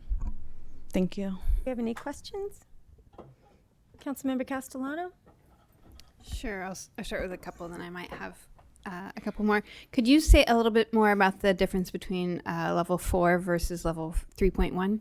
Yeah, level 4 is described more like a hospital setting, so they're actively detoxing there, they actively have staff there, whereas 3.1 is more focused on behavioral health and interpersonal skills, and there's no active detoxing at the site. Yeah. Thank you. And I think this is a question for the applicant to talk a little bit more about their management approach and the safety protocol that they have in place. Is the applicant? Oh, great. Thank you so much. Welcome. Hi, my name is Wes Harrison. I'm the Executive Director of Crossroads North Coast Substance Abuse Council. I have been working there for 11 years and have been the successful manager of that site for that period of time. Crossroads management approach is to have constant surveillance and supervision of our clientele. We operate from state protocol. So there is a set of laws and regulations that are required of our facility in order to operate and maintain our licensure. That means we have to have licensed and credentialed staff that are done through CAADE and CCAPPE. These are all agencies that credential substance use counselors, as well as the BBS to credential our therapists and our LCSWs. We have registered nurses, we have doctors, and we have live-in staff that are there 24 hours a day. We have security cameras. These processes of managing the individuals from referral throughout their process at our facility is one of evaluation, assessment, supervision, monitoring, and behavioral health compliance.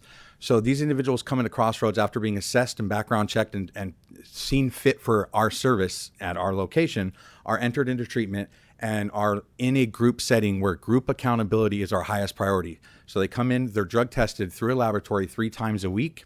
They are to remain on our site except for when staff has approved an outing or a pass. Most passes are in regards to social services, doctor visits, things like that. They also can get off a blackout once they have maintained good behavior throughout a period of time through the first 21 days.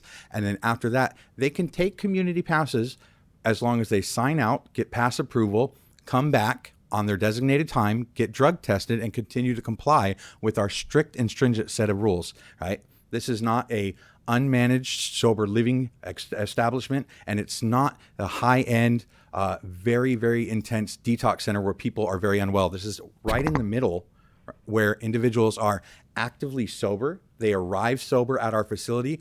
Our job at our facility is to help individuals who have achieved sobriety and are in remission is to help them maintain that sobriety in a supervised, structured setting. We've been operating in our community since 1975 out of the same location in a Victorian building that we have restored, managed, and maintained. And we have done well in that location. The one thing that has come to our table time and time again is, when will you expand? We need more beds in our community. And we have been working for the last 4 years to find a suitable site, and through our practices have remained successful enough to continue to remain licensed for all of those years. We're going to be celebrating our 50th year in this community, serving our community, helping people get clean and sober, stay clean and sober, and be successful. And that is a big accomplishment. I can't tell you how hard you have to work to remain in this industry at the same location for 50 years. Most people in this room have just barely heard about us. Now, some people might say, well, what does that mean? I say to you that if my program was a nuisance, our name would be all over the news. It'd be constant states of discussion. There'd be constant nuisance calls. But here we are, standing here, and for most people, this is their first introduction to me at Crossroads. We operate in Myrtletown. Most of you drive by it every day. And if you didn't know who we were, you would drive right by it, and you would never know, because there aren't people hanging out in front. There aren't people doing drugs at our site. There aren't needles littering our site. It is a well-managed, well-maintained facility that is audited yearly. Currently, right now, I'm in my audit with Partnership Health Plan, and next year I'll be audited by the state, where they come out and spend 2 days at my facility, going through my entire facility, questioning my clients, and going through all of my files to make sure that I am doing things per state standard. One more question, and you don't have to. So, excuse me, friends. I can appreciate that you're happy and that you want to clap, but in order for everyone to feel safe in the meeting, I would really request that we limit our clapping. You can make hand gestures, that type of thing, but we would really rather you don't do any clapping or booing or yelling or any of those kinds of things. It's just a matter of decorum. I appreciate that. Councilmember Castellano, continue. Yeah, thank you. And maybe just one more question for now. Can you give an example of a success story of like what it looks like for someone to come through your program, and kind of are they reintegrated to the community? What does it look like? So just recently, within this last year, I got to attend a nursing board hearing. Now, for anyone who doesn't know what a nursing board hearing is, it's usually a punitive measure that's set in place for individuals that are in the nursing field that have lost their licensure due to drug use or drinking and poor behaviors. I got to attend that hearing to be able to speak on the behalf of a nurse that was able to, after 2 years of maintaining sobriety, going through our program, getting her job back, and getting successfully reintegrated and reestablished with her nursing license. These are the kind of success stories that happen. People come in, and they're at a point in their time where their families have cut them off, their children are in the system, they've lost everything, and all they've managed to do so far is to stop using. And if they're willing to do just that much, we at our agency will take care of everything else. We provide the shelter, the support, the food, the transportation, the case management, the therapy, the counseling, the referrals to community agencies, and then the continued support after graduation to make sure that you stay sober, because that is what we participate in. That is the product that we provide to this community, sobriety and success. But we are also huge proponents of accountability for those individuals that don't maintain those strict set of standards that we put on. We make sure that accountability is in place, so that way our space remains safe and the services that we offer continue to be of quality. Thank you. Councilmember Moulton? Councilmember Castellano covered my questions. Thank you. Councilmember Fernandez? Thank you, Mayor. I think you know I have a litany of questions here, but let me know if I need to take a break this time. Okay. For staff, can you tell me how many of these types of facilities we have in our community? If you don't know an exact number, a ballpark maybe? I was going to say, it's pretty hard to look up. Generally, they're in a residential setting. They didn't need a permit before. I didn't even find permits for the Myrtle Avenue sites. So I tried searching. I couldn't find any. You know, the term medical care housing, I think, is fairly new. So. Okay. I can answer that question. There are exactly 3.1 residential level of care facilities. That's Humboldt Recovery Center, Waterfront Recovery, and us, North Coast Substance Abuse Council, which, by the way, existed prior to these kind of permits being required at our locations, which means they were grandfathered in. Okay. And then following this with staff, I understand the recommendation is for approval. And so I want to better understand the parameters of this variance, because it sounded like if this were 6 or less, we likely wouldn't even be having this conversation. Am I correct in that assumption? Yeah, that's correct. Okay. But the fact is that they want 7 up to 12, I believe it is. And so that's why we're here, because they're asking for that, not extension, but that Higher, that variance. higher Yeah, that occupancy. higher number, that higher occupancy rate. Yeah. Okay. That's correct. And so can you explain, I'm sorry, I forgot, Wesley, can I just call you Wesley then? Yes. Thank you. Could you explain then what's the difference between having, say, 6 or 12 in this scenario? Is it more than economics, or is it purely economical at this point? It is both. It's economic and need. I currently operate 5 female beds over at 1205 Myrtle Avenue, and my wait list is probably a mile long. There are individuals that have been waiting on my wait list for well over 90 days. There are individuals that are literally desperately calling every day, hoping that somebody got discharged in order to be moved up on the list. The need far outweighs the need far outweighs what resources we have available. And there is a form of economics. Operating 6 beds at the funded rate that they are would only fund about 2 staff members, which would cut the supervision in half. It would also cut the beautification and project dollars that we have set aside for this project. Things like being able to restore the building to its beautiful nature. Those things get set aside because we can only afford to bring the building up to code. And our goal with this building is to not only acquire it and fix it, but to restore it to its magnificent Victorian era appearance. Because if anyone's seen the building currently, it's in a state of decay. It's been on the market for over a year and nobody made an offer. We were the first offer on this building, and we would like to be the ones to come in and participate and contribute to the neighborhood's beauty. And it's something we do already at our location, and we would love the opportunity to do that. And 12 beds is significant. And there's also a third reason. I don't know if anyone's heard about Prop 1. Prop 1 was passed and grant dollars were set aside.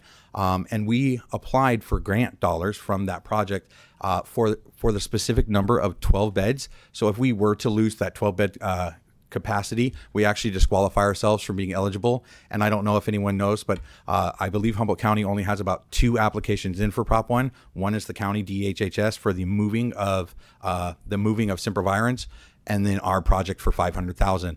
I just wanted to let everyone know that there's only $56 million up for grabs for the lesser California counties. That is 22 counties fighting over $56 million, and the Department of Health and Human Services applied for $48 million of those dollars. I think it's safe to say that we won't be moving sempervirens anytime soon on Prop 1 dollars. But my $500,000 request has a real chance of being awarded. But if we lose that designation of 12 beds, not only does it cut the amount of people I can help in half, the staff in half, the dollars in half, but it actually disqualifies the only other potential qualifier for Prop 1 dollars in our county. Okay. And thank you for that expanded explanation. I hadn't considered Prop 1 in this scenario. You did touch on a point about having a list a mile long, particularly for women. And from my understanding, this is supposed to be a facility that's used exclusively for women in this setting, correct? That is correct. There was a lot of assumptions in the beginning of this project about which gender was going to be served at this site. They were all very certain that it was going to be a men's facility. My current men's facility is at 1205 Myrtle Avenue. In discussion with our hopefully future neighbors, they expressed a lot of concerns about the population of men, fearing intimidating men being in their neighborhood. In particular, the jewelry store owner next door, the woman that lives behind the fence and her PTSD, and the vacation rental next door. They were all very concerned about the population being served. We as a board heard their concerns, and it helped us decide, because as I remind everyone, we are at the very beginning of this project, I've literally only owned this building for 2 weeks, and this is already my second public hearing. And so project development was really aided by their concerns and their feedback, and it really helped us signify the fact that this will be at 309 Harris, our women's project. It will be for women and pregnant women. That's the goal of the 309. Currently, I already have a men's facility. That's where we're going to keep our men, where they're already established and non-problematic. We don't see a need to move men from their current situation over at Harris Street. We think it's a wonderful opportunity to move the women over there, because we understand that Dr. Stokes Women's Health Center is being built across the street. Mm. We know that Healthy Moms is 2 blocks away, which is an outpatient substance use treatment center that serves perinatal mothers. We know that we're right down the road from a domestic violence women's shelter, and it's a safe place for them to be.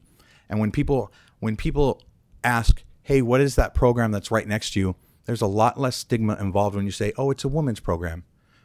And I think that's an easier sell and less concerning for individuals living in the neighborhood. And I hope that they hear that and they go, maybe it's not going to be as bad as we fear. Okay, and I think this might go to city attorney. This is not something that we could have as a condition for approval, correct, because of the protected class? That's correct. I would not recommend that the council make that a condition of this use permit. However, of course, the applicant is, free to work within his parameters to make it a women's facility if that's what his organization chooses. But I would not recommend making protected class status a condition of this use permit. Okay. And then just to go back to something that Councilmember Castellano had asked about type 4 facilities. This is 3.1, and even within that designation, or at least the type 3, there's different classifications for that. And so how does this differ 3.1 from, say, 3.5 or even 3.3? So it's very important to lock us into 3.1. For one, we as an agency do not want this site to go anything above 3.1, right? 3.1 is low intensity, medically managed residential care, right? That is what our model is. That is what 1205 Myrtle is. That is the system of care that we have in place. That is the credentialing we have. We are licensed to that level of care. We can't step above that level of care without licensing and credentialing. So that is a whole task that would have to go under in order to provide those services. And you don't want to mix those two services. So 3.5, so 3.3 is going away. 3.5 is like a very intense setting of residential, right? So that's more of an inpatient facility where people actually are committed to a place. They're more locked in. 3.7 is medically managed detox. So it's like a hospital setting. So when we say that we're 3.1, that means that we are the lowest intensity of residential, right? And that's what we're comfortable with. That's what we're good at. I have no desire to step into the higher intensity population that is served at 3.5. I'm barely ready enough to expand beds right now, so I don't think I want to step into deeper waters. Okay, and then I do have more questions about the program, but for sake of brevity, I think I'll ask more about the area. And so there was a mention of quiet hours, and what exactly are those quiet hours? What goes with that? How are they defined? So quiet hours is when our daytime function ends. So that's when the group room is closed down, and that's when the staff offices are closed down. And then the residents are living within the residential unit. So that's when they cook their dinner and they put on their evening movie and they do their homework and their curriculum together. And then with our live-in staff, our live-in residential advisor, they all do their chores for the evening. They all go to bed. A body count is done, and then they basically sleep all night.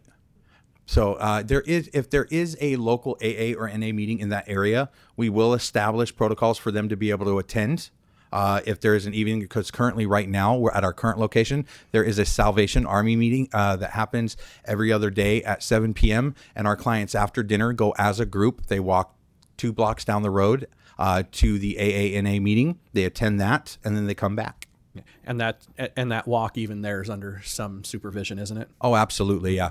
If anybody doesn't return on time, there are consequences, and people can be removed if they don't return. There's a packet this thick of the rules that our patients have to abide by.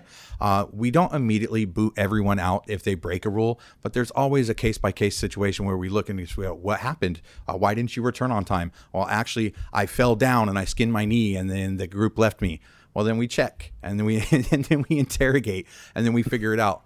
But most of the time, these things happen without a hitch because they're a cherished privilege by our population, and they want to keep these things. And as a group, there's kind of this level of group accountability osmosis that happens, that where 90% of the population really, really doesn't want to mess up and they're really doing the right thing. So the one individual that maybe doesn't have the best of intentions immediately gets weeded out. And they make sure to come back and go, hey, this person is planning on leaving tonight. And they let us know and they communicate very quickly and very honestly with us. Okay. And my last piece, at least for the moment, given that it was explained that this facility isn't open to the public, what are the plans then for parking? Because my understanding is that people have been using that for almost 2 decades now, just going into their park, maybe run into the FedEx Center there. So what's the plan for that at this point? Well, obviously, it will no longer be a public parking space for Henderson Center. It also will be rarely used for any patients. Our clientele don't come with cars. If they already have vehicles, they're asked to leave their vehicles at home. Staff will utilize it during the day. Clonies will utilize it to deliver meds, and social workers will utilize it to park their county cars. But other than that, it will be closed to the public. And if I have to place a gate on it, I will. But I honestly don't foresee myself being any kind of a stickler of somebody parking in our parking lot and running across the street and using it. We are a confidential program. It's really about the people interaction that we worry about. So that's really our highest priority. And so those kind of things we have to figure out if that space was utilized as public parking space, but that's not our intention, is to have public parking on the private lot. But you may be open then to gating that if necessary. If necessary, okay. If we have to discuss it. Thank you. Councilmember Contreras-Deloche. Hi. Yeah, I have just a couple of questions. I'm wondering how long is their intended stay at the facility? So we do 30-day episodes. That's what everything is assessed by and billed by. Every patient is eligible for up to 4 total episodes, which means 120 days, which means 4 months.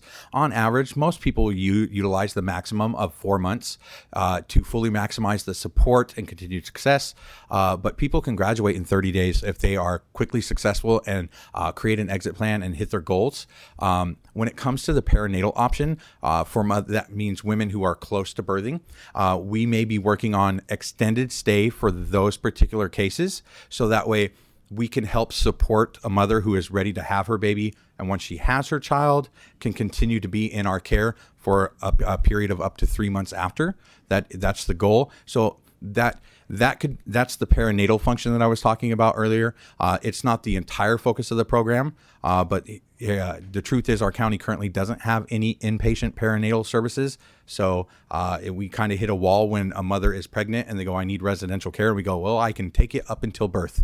And that is always a panic mode because our staff is waiting very closely for a parent or for a soon-to-be mom to go into labor. We get them to the hospital and we go, okay, now let's hope all of our plans are in place, because we have to scramble and make sure we have housing and care all set up, that we would like to be able to look at longer stays for women who are having children. So I had a couple other questions, but that just actually, I'd like to follow up with something with that particular topic. How often do you think, how often is that kind of need?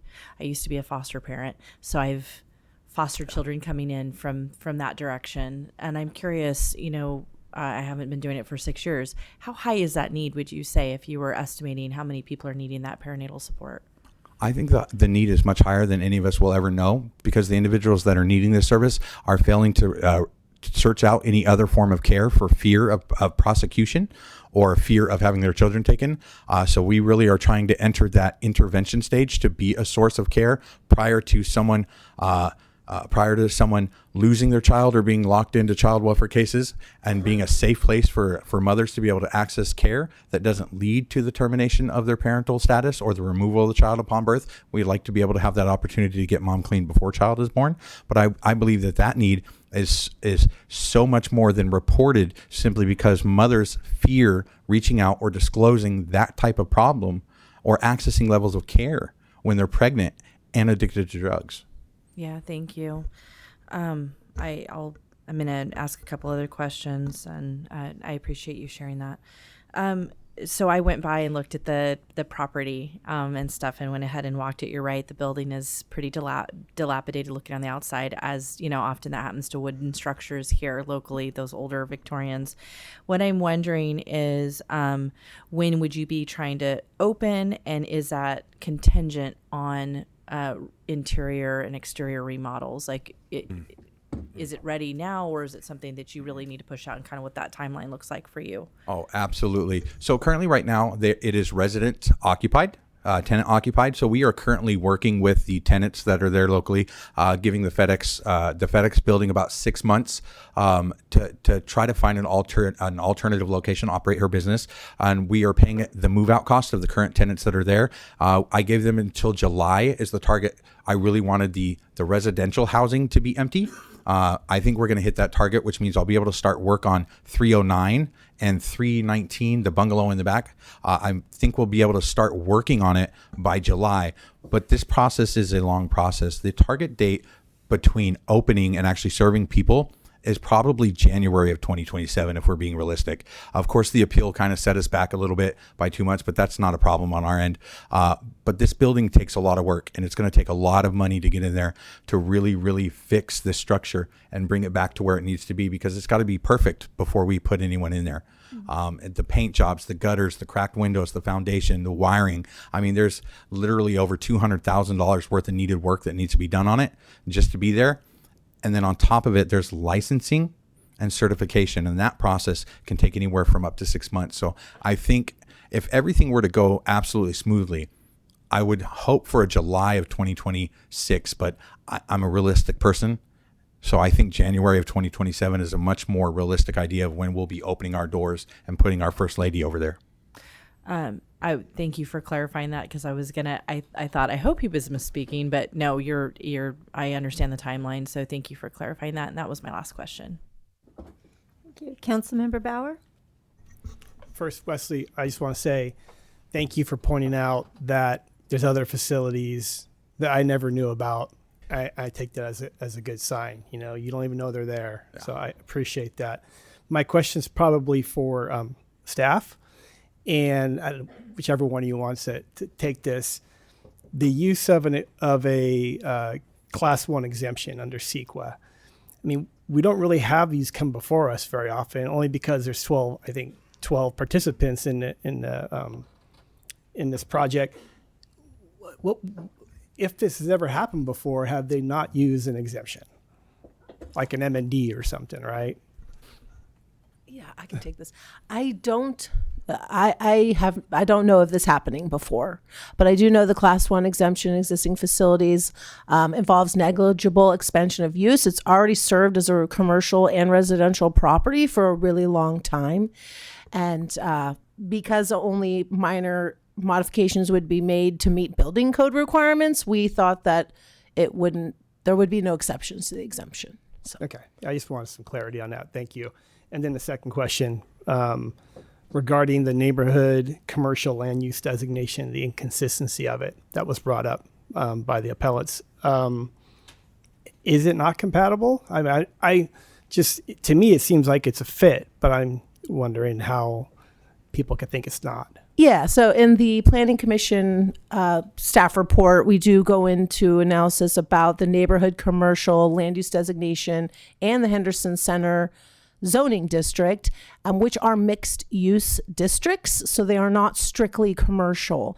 And in the Henderson Center zoning district, residences, multifamily residences, personal services, offices are all principally permitted.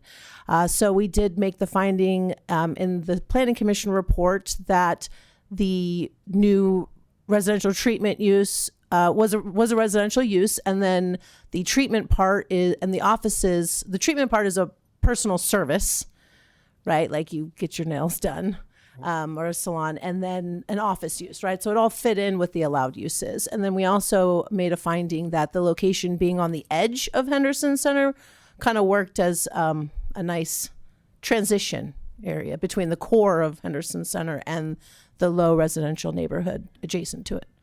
Thank you. I could speak on to specifically why this site was decided upon when we looked at it, aside from its physical aspects of having a residential plus a commercial plus an office space in the back. It's 2 blocks from Sempervirens, a residential inpatient mental health facility. It's 2 blocks from Healthy Moms. It's 2 blocks from Humboldt County Programs for Recovery and Outpatient Substance Use Treatment. It's 2 blocks away from Dual Diagnosis Recovery, which is a dual diagnosis outpatient recovery program. And it's right across the street from the future Dr. Stokes Women's Health facility. And I said it in the planning commission. I said, I looked at it and I saw a behavioral health district. And I thought, this is where I will park it, right in this little nook. And I understand that a lot of people view Henderson Center differently through different lens. Because I'm a service provider and I utilize a lot of those services over there and work with them, that's what I knew that area to be. And what I will say is I do feel that my program fits in that neighborhood. And when the building has been repaired and beautified and is running wonderfully, and there's ladies out there gardening and having children visits on the weekend, I think people will understand it to be absolutely at home where it is. Okay. If there are no further questions, we'll open. Councilmember Fernandez. Thank you, Mayor. Let's see. Sorry, give me a moment here. Could you go back a moment and talk about these potential clients and how they find their way to your facility? It doesn't sound like it's court ordered. Is that the case? How do they come through this? So we're in a no wrong door model, right? Which means we participate in the DMC ODS regional model of the wellness benefit that is overseen through Partnership Healthcare, which means their referral systems are the way most people get referred to us. But we're referred from St. Joseph, Mad River, any primary care doctor, self-referred. We have a national website that people contact us through. We've been contacted from pretty far away from people who have loved ones in Humboldt County. You could walk to our facility, knock on the door, and be directed to the person to talk to get you in. Any one of you could refer a family member at any time. All you got to do is text my 24-hour, always-on intake line and get a hold of me. Pretty much anybody can refer anybody to Crossroads. Okay. And so I think you touched on a point too that I wanted to ask is that, of the population that usually comes through, how many are typically local or how many are referred from outside of the area or outside of the county for that matter? Right now I'm running at about a 75% local and 25% out of the county. We get quite a few people that come in over from Redding and Shasta area. Then that died down, and then we were getting some Ukiah residents that were coming down that weren't able to receive services in their area. As of recently, we've been really working hard on creating the Del Norte to Humboldt pathway, simply because Del Norte is not included in the regional model. So they are lacking of services up there. So any way we can find to be able to help our neighbors to the north, we find a way to do that. I will tell you that if there is a barrier to accessing treatment, we work our hardest to eliminate it in whatever creative ways we can, because what we want to do is produce a sober community, a safer and healthier community. That's our goal. What I will say to the community behind me is we all know that substance use is a problem. It's the one thing we can agree on here today, no matter which side you're sitting on today.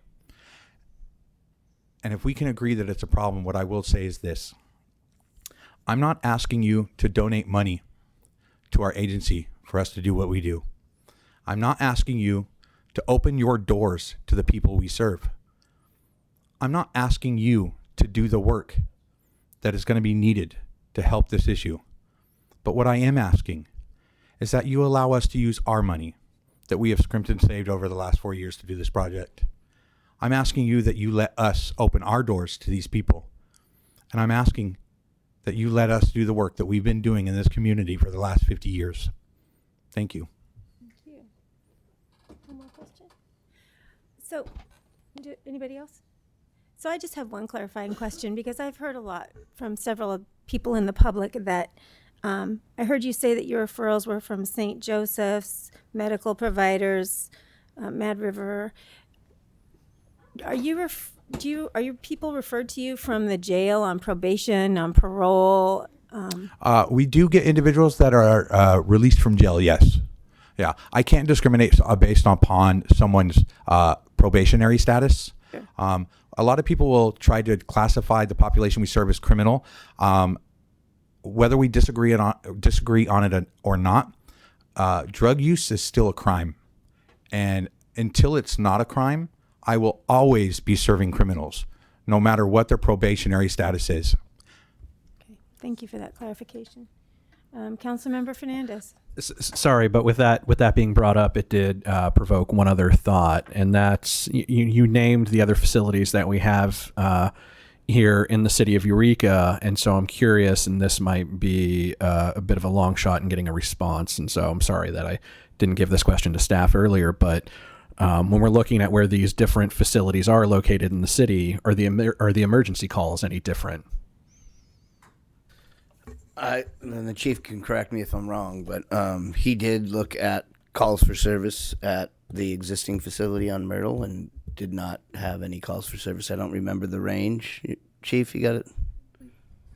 They're asking what the calls for service are. For. Is there a disproportionate number of calls? Good evening, Council. We ran the stats for the 1205 Myrtle Avenue Crossroads location. And for the 2024, they had 9 calls for service. 3 were medical aids, 2 were missing persons reports concerning the same person, 1 found animal, 1 abscondent resident, and then 2 verbal arguments. Generally, they only produce 2 to 3 case numbers a year since 2020, and about 11 calls for service on average from 2020. There's more calls for service that happen at City Hall than do at these residential sites. Not trying to be funny, but try to put it in perspective that they're not a problem with the police, and they're very well managed, and we don't have the stats to show that there's any increase in any type of criminal activity associated with these locations. Thank you. Thank you. Councilmember Castellano? Just a quick question, because this dovetails with some of our discussion at our last meeting. Once people have completed your services, do you help them find housing, or what? Yeah, what? Absolutely. So obviously the biggest goal is to not return somebody to the streets. Success always looks the same when it comes to graduating Crossroads, which means you are at home where you are supposed to be. And if home is somewhere new or somewhere in a group, then that's what we make happen. I'm certain a lot of people know a lot about sober living environments. We have a strong network with all sober living environments, which are clean and sober houses.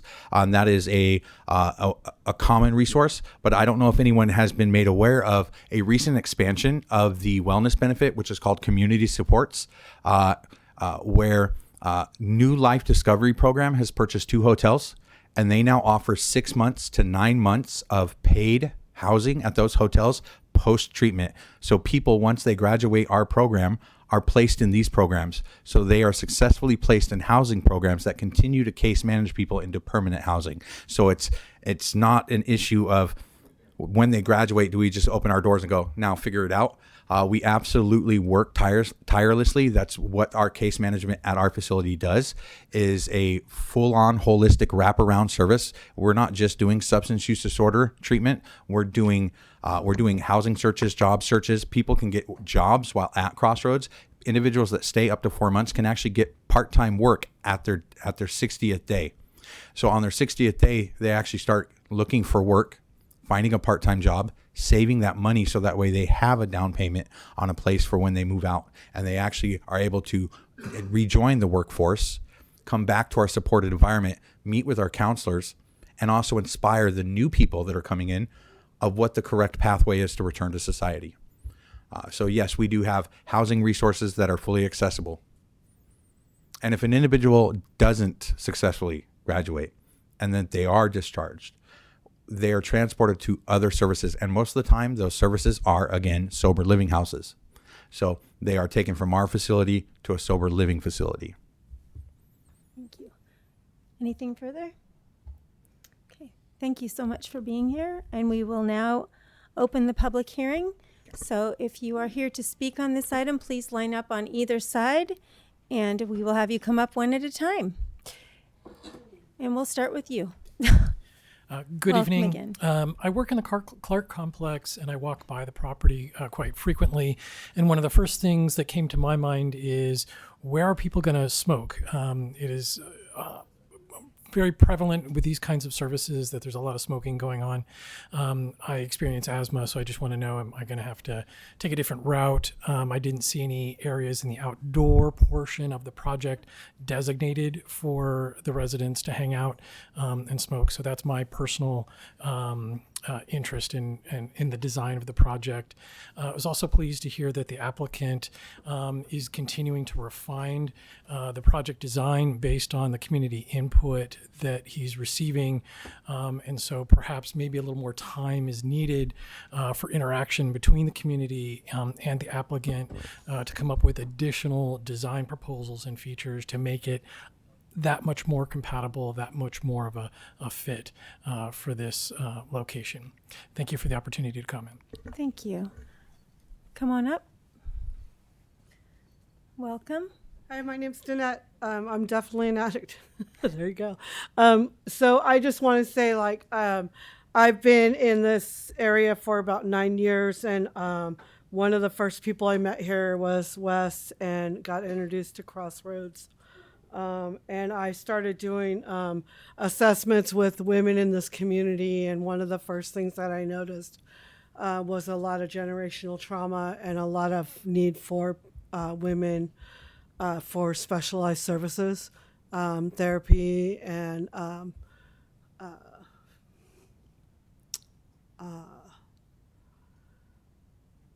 services for people that have been raped and had abuse issues and human trafficking and all that. So I'm really excited that this program will have specialized services for women.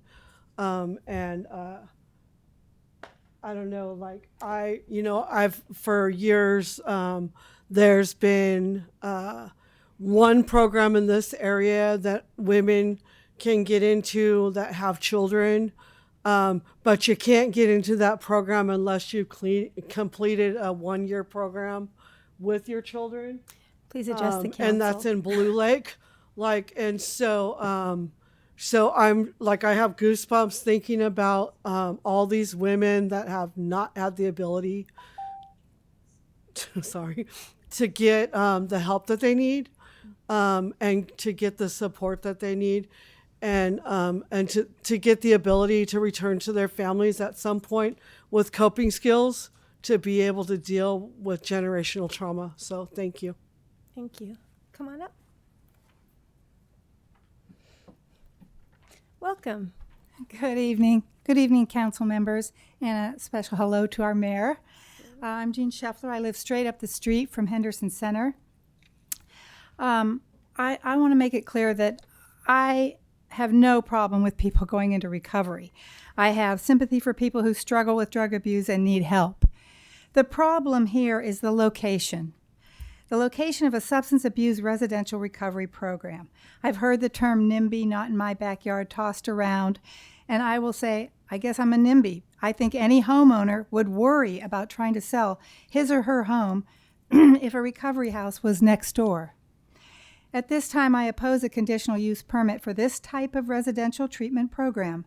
One condition that should really be met is this program compatible with Henderson Center and the surrounding neighborhoods? No, it's not. Henderson Center has a friendly business and family-like atmosphere. Let's support the businesses and residents and find a different location for the drug recovery program. One small business that should definitely be supported and get special attention is Savari Jewelry Shop on the corner of D and Harris. The woman who owns this jewelry store is here tonight. She's worked hard and over time with diligence and skill built a successful jewelry business. She sells, repairs jewelry, does custom work, and is one of the very few jewelers left in Eureka. She saved her money, finally got to buy a property last year on Harris near Henderson Center, only to find out the city is moving ahead with a drug abuse recovery house and program located right next to her shop. 12 men or women, we heard it was men, will be living in the poorly conditioned house next to her. They can stay 30 to 90 days, but the goal is to cycle at least 144 men or women through the house and program by the end of a year. Imagine what she's thinking about that. Will she be safe? Where will they go? Will there be parking for her Thank you, customers? Jean. Thank you. Let's see, come on up. Welcome. Hi, my name is Melissa, here as a community member. But I do work in drug treatment, and some things that came up for me as Wes was speaking that I just wanted to let you all know as someone that works in the field is that right now, well, pretty much since I've been working here for the last 2 years, if someone is in need of inpatient treatment, it is pretty much impossible to get them into an inpatient program within the time that they're willing to go to inpatient treatment because someone can change their mind so quickly. And right now, especially, we've been sending people to Ukiah because there is nowhere here. And also that program that he talked about, New Life Recovery Center, which is a fantastic program. In order to be eligible to go there, you need to have graduated from a treatment program of some kind or be actively engaged in treatment. So all of those amazing beds that we have that are available for people who are in need of housing, they don't qualify for it unless they've graduated from somewhere like Wes's program or are already enrolled in some sort of program, which there are not a lot of options here. And there was a third thing I was going to say that I can't remember, but I guess that's it. Oh, and in regards to Please the address the general public, yeah, that is concerned about having oh, that's what it was, the third thing. Okay, so it's interesting to me that in the beginning, when I first got here, there was all this talk about, well, why is this happening in our community and what can we do about it? And now we're talking about what can be done about it, but there's just as much concern. So I understand that it's both sides, but this is a solution that we're looking at, and I think it could be a really, really big benefit to our community. That's all. Thank you. Come on up. Welcome. Good evening. My name is Jan Bramlett, and as president of the Child Abuse Prevention Coordinating Council of Humboldt County, I'm here tonight to support the perinatal SUD treatment facility being proposed by the North Coast Substance Abuse Council, also known as Crossroads. Neonatal abstinence syndrome, NAS, is a condition that affects newborns who are exposed to addictive substances through the placenta during pregnancy. The effects of NAS and fetal alcohol syndrome, FAS, on a newborn can constrain a child's physical and intellectual capacity throughout their life and impact our community across generations. According to a recent report, the NAS rate in Humboldt County was 14.8% compared to 2.6% in California overall. The rate of substance use abuse at delivery in Humboldt is 8.1 compared to 1.7%. But let's look at alcoholism and addiction in the context of adverse childhood experiences, or ACEs. Without intervention, the toxic stress associated with ACEs can devastate us all. As of 2019, Humboldt County's rate of adults with 4 or more ACEs is 28%, the third highest in the state. A person with 4 or more ACEs is 7.4 times as likely to experience alcoholism, 10.3 times as likely to use injection drugs. There is a ferocious need in this community for effective and compassionate drug and alcohol treatment, and currently we don't have one for women with infants. That report I mentioned earlier identified the biggest limiting factors in treating NAS as a lack of services not well tailored to client needs, a lack of appropriate resources, and of specialized staffing. As we understand the plan for Crossroads project, it is exactly what the doctor ordered. Its proposed location couldn't be more auspicious in close proximity to a future women's health clinic in the heart of Eureka. Successful SUD treatment requires a complete cultural, physical, spiritual, and psychic transformation. Most mothers would say the same journey giving birth. For women experience both of these conditions at once, we need an appropriate facility of this caliber. Substance use disorder has tragic and devastating impacts. Sorry. Can I just finish my... No, you can't. Please? You can For the email Crossroads? it if you care to, but no. Okay, sorry. You're Thank fine. you. Your 2 minutes, sir. Thank you. Let's see. Come on up. Welcome. All right. I guess I'll start with this whole like 3 to 2 minutes thing. I guess you get tired of hearing this. But anyways, let me take advantage of the 2 minutes. I'm here to speak from experience. I'm a Crossroad graduate and Crossroad alumni. I went to Crossroad. I was enrolled and took summer classes online at CR. I'm now a full-time student at Crossroads and have recently graduated from the New Life Discovery Project and have my own housing.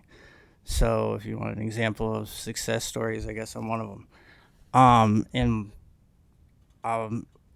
As a full-time student going into addiction studies, social work, and psychology, I think it's really obvious, and you guys should know enough to know that we need more beds, we need more resources, and we have some of the most need of anywhere you could look to see what the ratio might be. Like per capita, we're some of the highest addiction rates, some of the highest overdose rates anywhere in the country. And like, is there even really a question? Do we need more beds to help with this situation? Are you guys about solutions?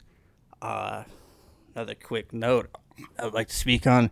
Do you guys have any form of comment on like where this tabled issue from the last meeting might be? I think that I'm not alone in wondering where you guys stand on, your fascist policies you're trying to enable against the homeless. So this is As not well the as agenda. to response to what you said earlier, Mayor, like probably the misinformation that's out there is probably coming to you from the police. Come on up.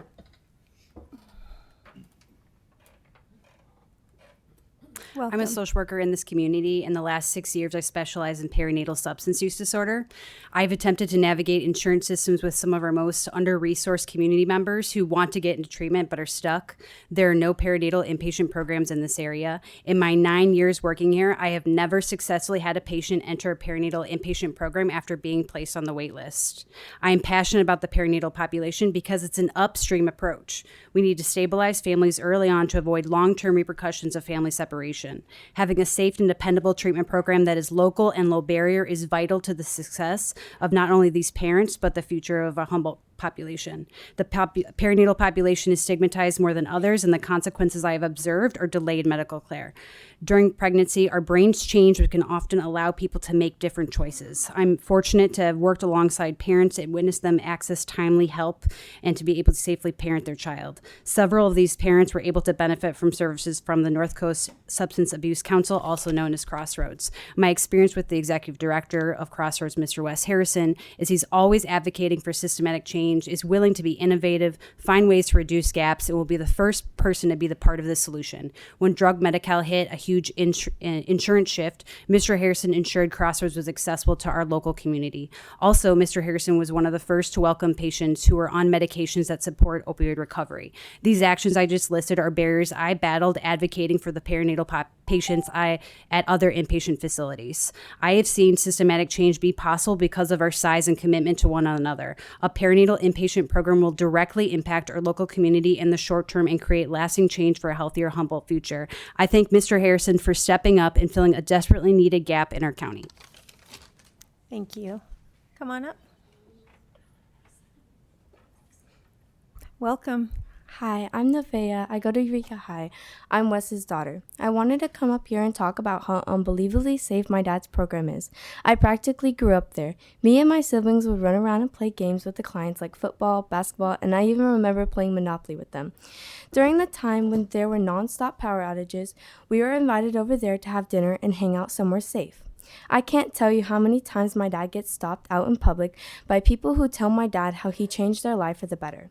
My dad has had people call him from further than Eureka to get people into his program, like, for example, France and even Africa.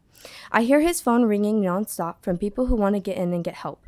There are people out there who need help and can't get it because programs like Crossroads alike don't have the space to help those people in need and who want to get their life back together, who want to even get their kids back and create a good life for them as well. The amount of people who need that help won't ever be able to get it if Crossroads and many other programs can't expand.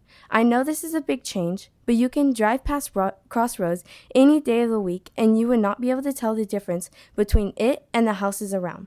My dad wants nothing more than to help the people just like you guys. Don't think of them as criminals and addicts. They are just like you, except they need help to overcome the challenges that have been brought to them. And I bet none of you guys in here can tell me you've never made a mistake in life that hasn't taken you time to fix.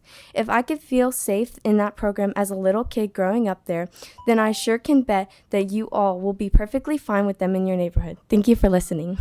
Thank you. Come on up. Hello, Madam Mayor and committee members. My name is Raphael, and I am a patient navigator and a community member. I just want to echo what has already been said. It is getting very difficult to send pregnant folk to find them treatment. We have to get very creative and send them out of the area, and it gets really, really exacerbating for them. I also want to say that one of my first jobs was working at Crossroads under Wes, and I was really impressed at how everything was run and how he had such a hold on the rules, and all the residents abided by the rules, and he had such a great way of enforcing things and making sure that we were good neighbors. So now fast forward in my career in addiction treatment, I am looking to Wes, and he's helping me with other projects, and he is the go-to person in the community, and I consider him one of my esteemed colleagues. So I really hope that you guys really give him this opportunity. Thank you. Thanks, Raphael. Welcome. Good evening, Mayor and Council. My name is Sunny Gonzalez Valero, and I currently live in Eureka. However, I reign from Crescent City. I've been a professional for 20 years of employment, with 10 years being in local government here on the North Coast, 7 of those years being with the city of Crescent City. I've been in service organizations. I was a seroptimist. I Relay for Life, a lot of different volunteer work I've done. And I was even a pastor's wife in our community for 12 years in Crescent City. However, a couple of years ago, I had trauma in my life that I didn't have the tools to handle, and I spiraled into alcoholism. And that led me to have consequences and, yes, jail time. And I am one of the faces currently of the Crossroads Women's Program. I think most of us in this room have known or loved an addict at some point in our life. Addiction doesn't come in a package where we can identify it or label it as someone you may not even know. However, I didn't know what to expect when I entered the program. I can tell you that as a current resident there, we have guidelines we have to adhere to for community members that are worried about property value and how it's going to look to their community. You literally can drive by on Myrtle. You will not tell that it is a rehabilitation home for ladies. We have perimeter checks every day. We have chores. We make sure the trash is picked up. We make sure we're good neighbors. We honor the quiet hours. We do have consequences to things if we don't adhere to those. And it's a positive environment. The counselors are loving. They care. They genuinely want everybody to succeed. In a community in a North Coast area so remote where people are dying because of drug abuse, alcohol abuse, we need to be better community members for those around us and better neighbors ourselves. So thank you. Thank you. Come on up. Welcome. Hi there. Thank you. My name is Patricia. I'm a substance use Pull disorder. that up for you a little Okay. bit. There you go. I'm a substance use disorder counselor, and I have an amazing job. I love my job. I work with some incredible, extremely resilient people from Humboldt County all the way up to Del Norte County. I have seen firsthand the impact that facilities like these have had on people's lives, and it is astronomical. I see people who have gone successfully through these programs. They are re-entering the workforce. They are reuniting with their children and their families and getting their own places, furthering their educations, all kinds of really positive impacts on people people who are struggling need these programs. They need these to get out of the hole that they are. Addiction is so incredibly, incredibly difficult to go through, especially when you have lost so much already. I've seen the changes in people. I've seen the ripple effects that it has on our communities. This is so important, especially for mothers and pregnant women who need these help. This helps, this is not just, they do not exist in a vacuum. These are people who have families and who have children who also will benefit from these types of treatment facilities being in our communities. Thank you so much. Thank you. Come on up. Hello, my name is Chelsea. I was a client at Crossroads and graduated in January of last year. Before going into treatment, I was homeless, struggling with addiction, living in a homeless camp behind the mall. I walked into Crossroads and was met with Wes, the director, who took me in as a client that day. This would not have been an option if there wasn't a bed available. And if I had been turned away, the chances are I wouldn't have made it back to the program. The program has helped me to become a productive member of society that I am today. I am in college now for addiction studies, and I work at a restaurant where I'm a manager. I also work as the residential advisor at Crossroads. As a community, I believe that we can all agree that Eureka has a problem, and it's with its ever-growing population of homelessness and people struggling with substance use disorders. My hopes would be that as a community, we can see the desperate need for additional services. The individuals that are currently in rehab, I would describe them as incredible, strong, and extremely resilient people. That's all I have. Thank you. Thank you, Chelsea. Come on up.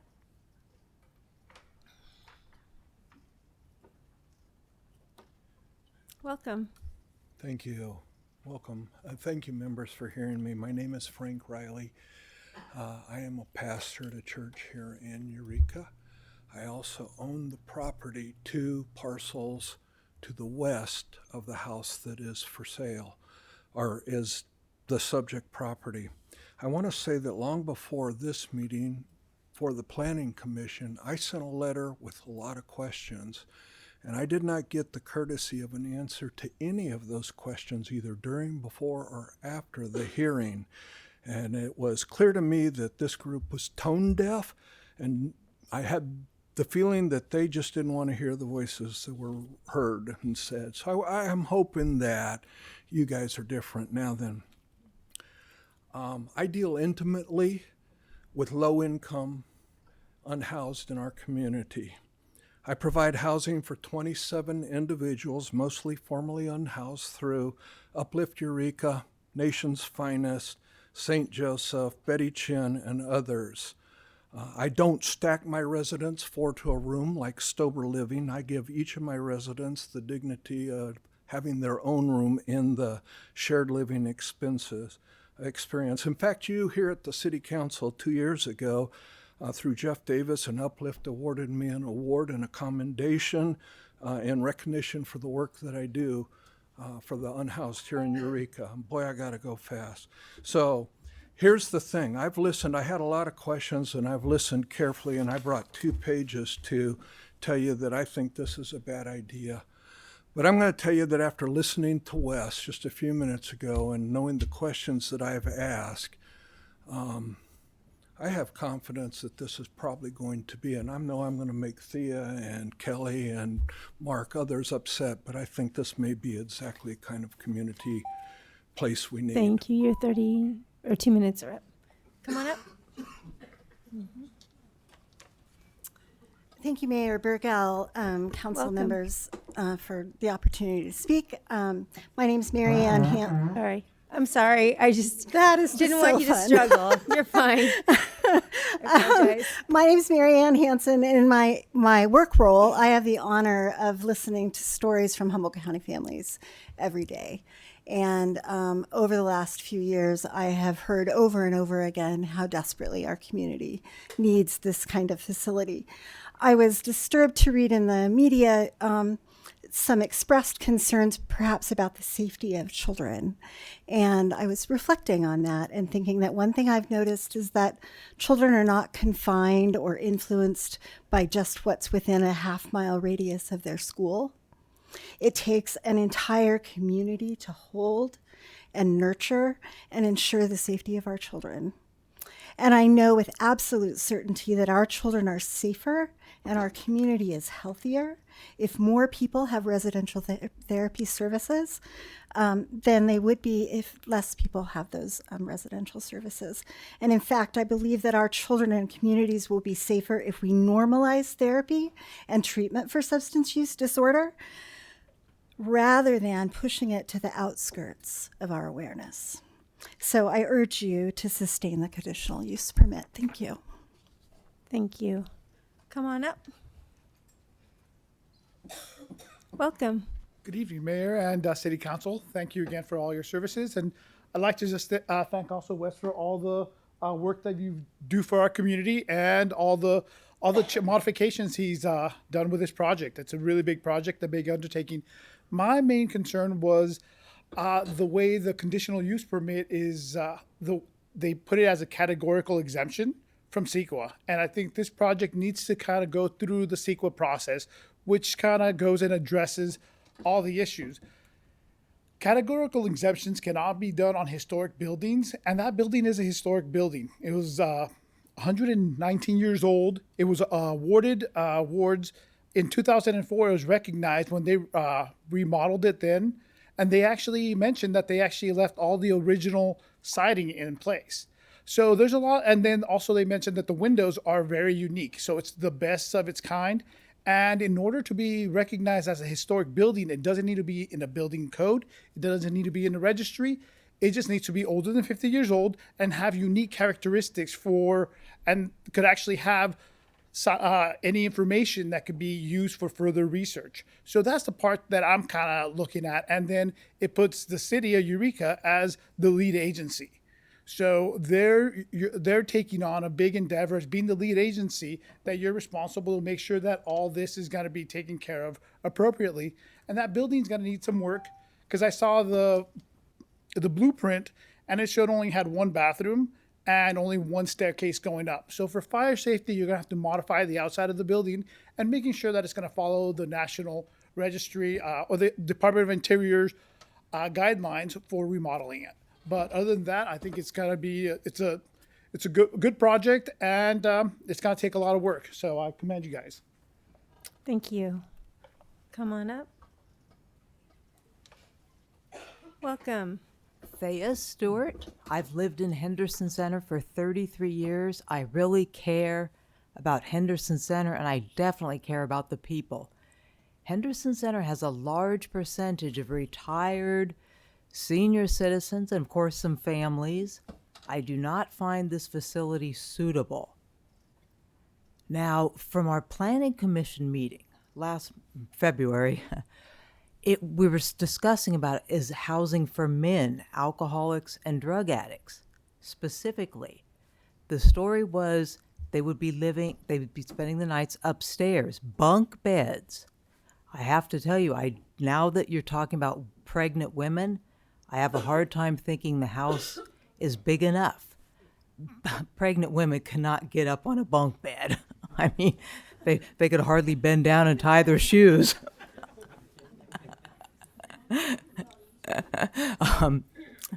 Stop the funny stuff on April Fools, but so I don't know. I don't find this to be suitable at all, and much less. Originally, it was talked for men, stage 4. I spoke to a police officer who told me stage 4 is the worst, where they scream, they have fits, which is natural, but they throw things, they damage, bust things. For the whole thing, I just do not find that to be suitable. Thank you, Thea. Come on up.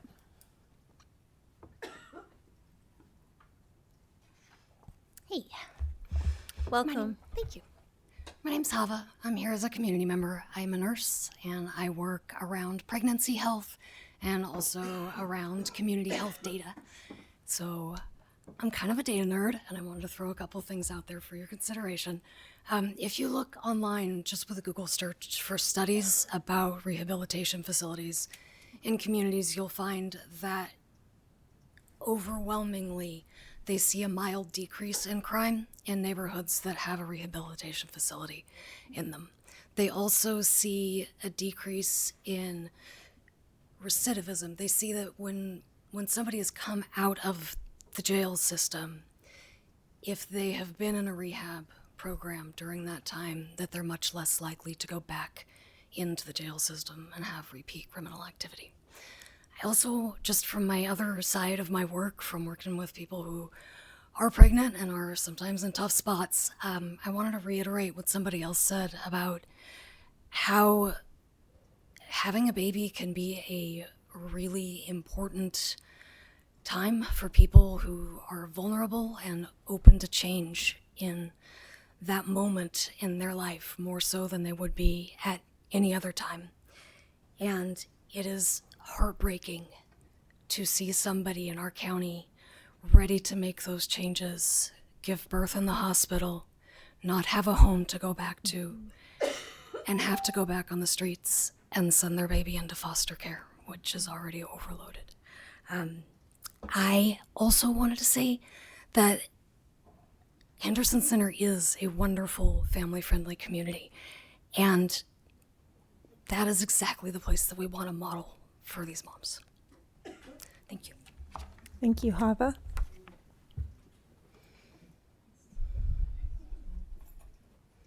Welcome. Hi, my name is Deborah Dukes. I am a homeowner just outside Henderson Center. Almost daily, I walk and shop in Henderson Center. I think this is a great use for this property. I highly support it. I was thinking as I was listening about my sister who was an alcoholic, who gave birth to a fetal alcohol syndrome child, and who ultimately committed suicide because her life was so horrible and there was no place for her to go. I don't want that to happen to anybody else's sister or brother. These people, we are told by virtually every faith and humanism tradition, are our brothers and sisters, and we need to treat them the same way we would want our own birth sisters to have been treated. I am a vehement YIMBY. Thank you. Come on up. Hello. Hi, welcome. Good evening. My name is Jennifer Gonzalez. I'm a mother of two with over 20 years experience working in early childhood in Humboldt.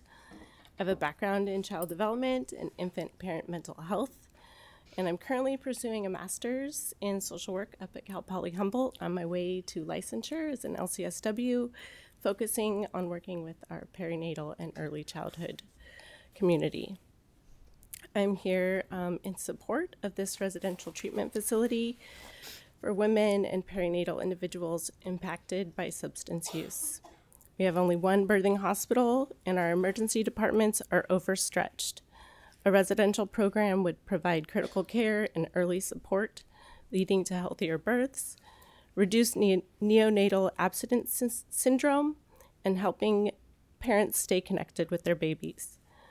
These facilities do not pose a risk to neighborhoods. In fact, they foster healing and strengthen the community. This is about prevention, early intervention, and giving families in Humboldt the care they deserve.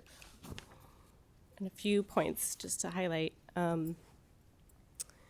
A residential treatment facility would fill a critical gap, offering comprehensive wraparound services in a medically underserved area. Residential care supports stabilization and healing during pregnancy, leading to better outcomes for both parent and baby.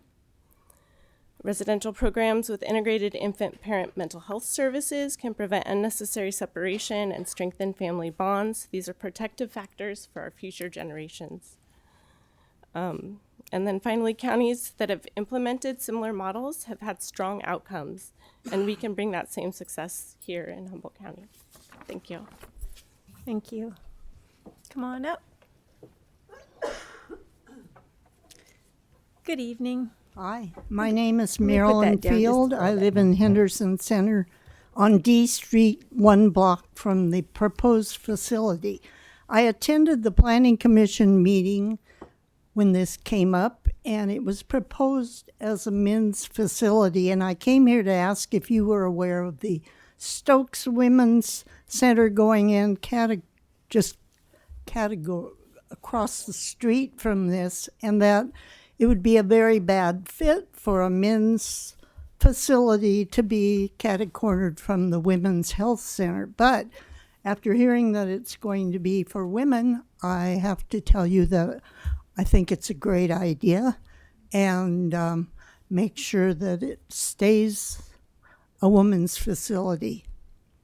Thank you. Thank you. Come on up. Hi, I'm Carrie Durkee. I'm the owner of Redwood Recovery Center. It's a new intensive outpatient that's offered out here. I'm originally from Southern California. I moved up here because of family and noticed that, you know, there is some recovery here. I was at Singing Trees for a while, and that's what made me open up an intensive outpatient. I know that there's healthy moms that's there. That's great. But I do get calls every day asking if I do take women that are pregnant. And like I said, I'm an outpatient program, so they would have to have somewhere to stay to be at my program. But, and as a mother I was active in my addiction. My kids went in the system. I wasn't pregnant at the time, but, you need that support from other women too, and it will help them. And these people that are going to these treatment centers, they want help. That's why they're there. And it'll give them the chance to be the mom that they can be. I mean, it's a disease that they have, you know, and I could tell you right now, this community here is tight in recovery. I didn't realize that Wes helped me so much with my program, getting it opened and getting with partnership and all of that stuff. But I mean, it'll be great. I mean, I've worked at different types of treatment centers. I've been doing this for 14 years, and it is much needed here. It really is. And to give those mothers a chance, you know what I mean? There's somebody else's sister, you know, they could be the awesome mom. And I love that it's going to be a woman's one, and that opens up more for men at the other house. So thank you. Thank you.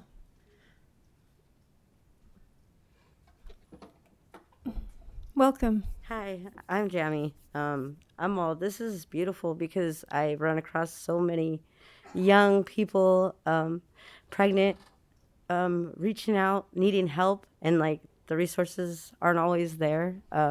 There's a big need for this kind of thing, not just for women, but mostly for women that are pregnant and they don't have the ability to ask for help or get that help because there is that fear of their kids getting taken and whatnot. And it sucks. Addiction sucks. Being an addict sucks, or an alcoholic sucks, especially with no ways of reaching out and getting that help. I think this is a beautiful idea, especially for the community, for women out here, because the need is necessary out there that are dying, and it sucks. And I do know that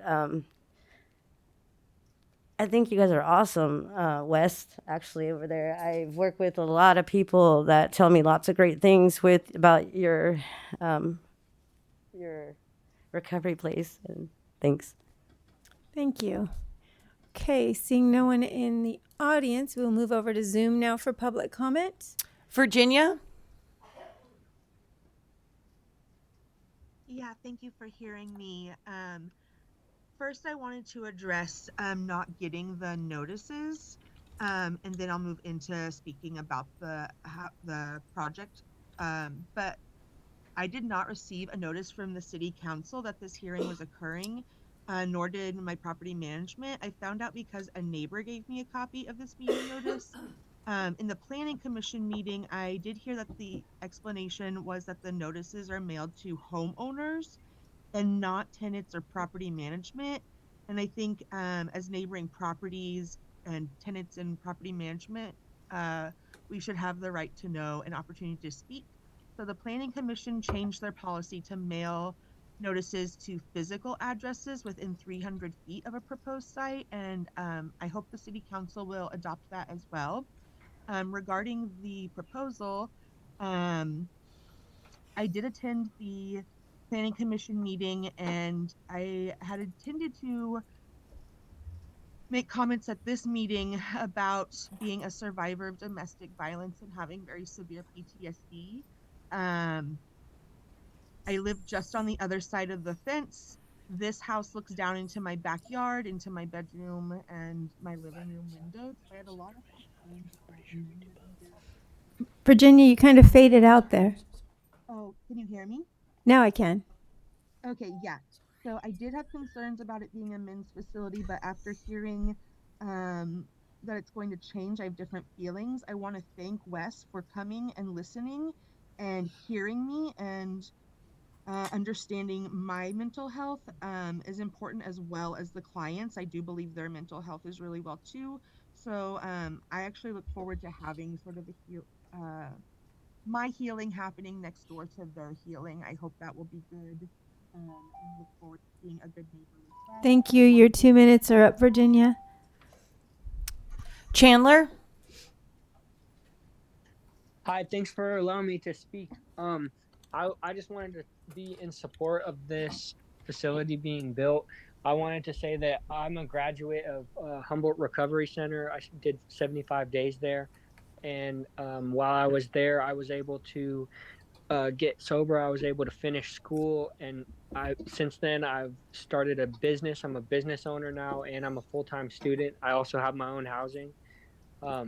Humboldt Recovery Center changed my life, and this is an example of a facility that would be doing something somewhat similar. Or I don't want to speak exactly what they're doing, but it sounds like somewhat similar to what the protocol that they were doing there was, which was it was live-in residential, but the residents also had an opportunity to go for walks. For example, we went to walk to the candlelight meeting as a group, which was supervised, and they have live-in residents at the facility that are supervising as well as cooking, and all of the clients in the facility, we all took turns cooking dinner and doing chores, and we had a very tight schedule that gave everyone an opportunity to rebuild their lives and also to learn how to operate in a group. And we had a really deep camaraderie, and I didn't experience almost any issues the whole time I was there. Actually, it developed a really great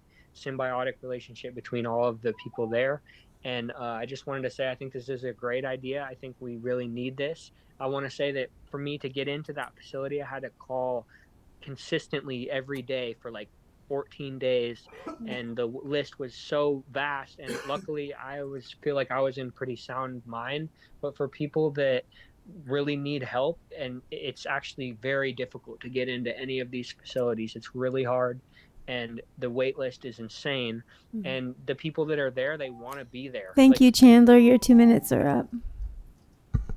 Jordan? Hi there. Thank you for letting me speak here. Sorry I couldn't make it tonight. I would like to voice my full enthusiastic support for the construction of this rehab center in Henderson Center. There was a myriad of positive outcomes and data and just general positivity that a lot of people were talking about before me, and they said a lot of the things I wanted to point out a lot better than I could. So I would like to stress something that I haven't heard so far in this meeting, just the importance of placing human needs before human greed. It seems like a simple thing, but the fact that there are a few people who oppose this project, and those people are placing buildings, businesses, and property values above human lives and community well-being. Community members both need and deserve these services, and anyone who thinks otherwise really needs to get their priorities in life straight. Yeah, just there's a problem in Eureka and California in general of the NIMBYism, of people who don't have their priorities in order, who place themselves and their property above the rest of their community. And I just want to reach out to those people and kind of shake them by the shoulders and say, hey, Get your priorities straight. Human beings are worth more than a building. That's all. Thank you. Thank you. Carpani?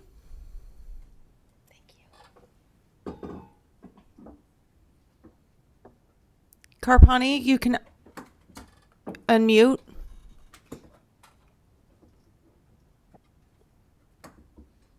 I'll come back. Jessica? Jess.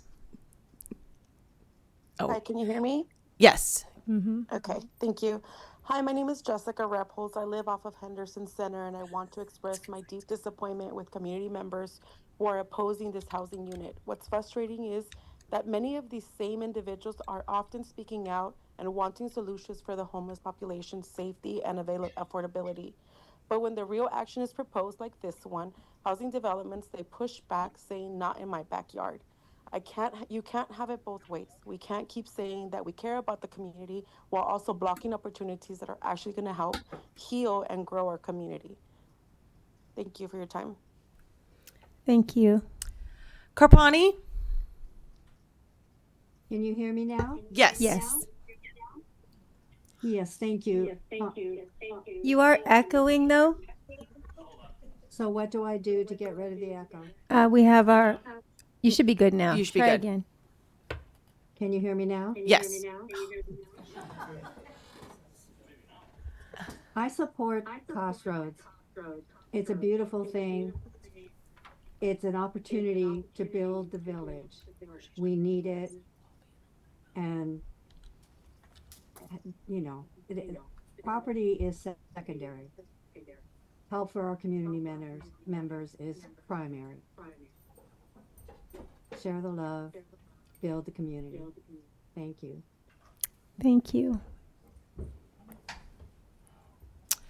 Last name, La Rochelle.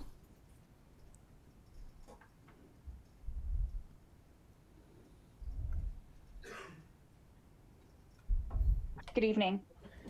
Welcome. I just wanted to state that as somebody who works with a lot of these vulnerable men and women in our community who are trying to achieve sobriety, the need for these beds and the need for these programs is so astronomically high.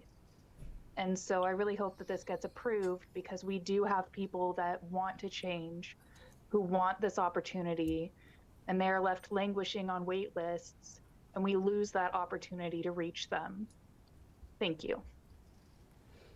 Thank you. Do you see anyone else, Shannon? I see no one else on Zoom. Okay, so we will close this public hearing and bring it back to council for a motion and a second, and then discussion. Councilmember Contreras-Deloche? I was just going to make a motion, but I was trying to. Do I need? Yeah, I think it's.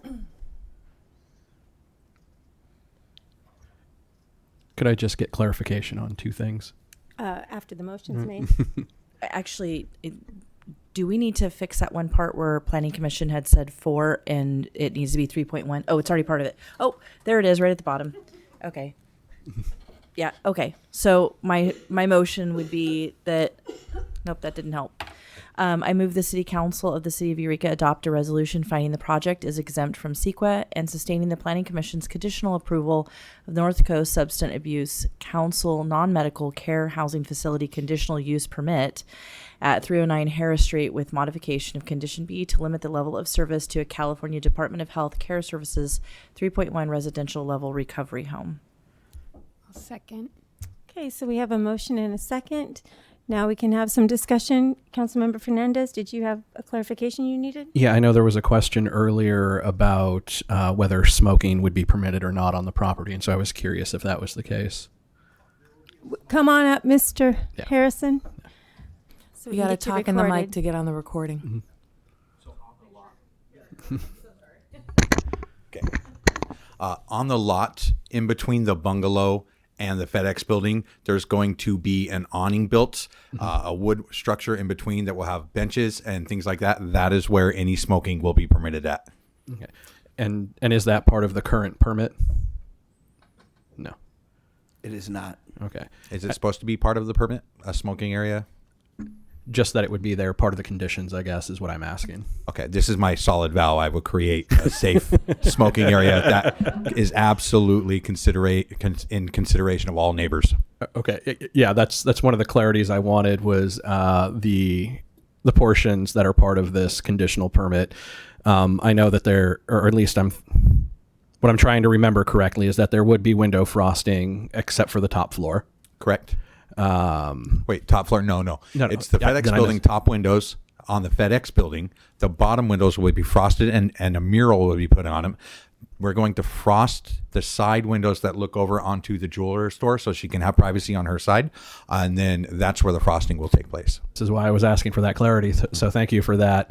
And that's part of the conditions of the permit. And so that's why I was asking if the smoking area was part of the conditions of the permit or if it could be. It is not. Yeah, we didn't hear anything. Nothing was included in the application materials about the smoking area. So, and there's no conditions about it. Okay. And then I know you had said that you'd be open to a gated parking lot. And again, that's for privacy for your clients because the historical practice in that neighborhood has been for people to park there. So that's why I wanted to know if that could be a portion of the conditions of the use.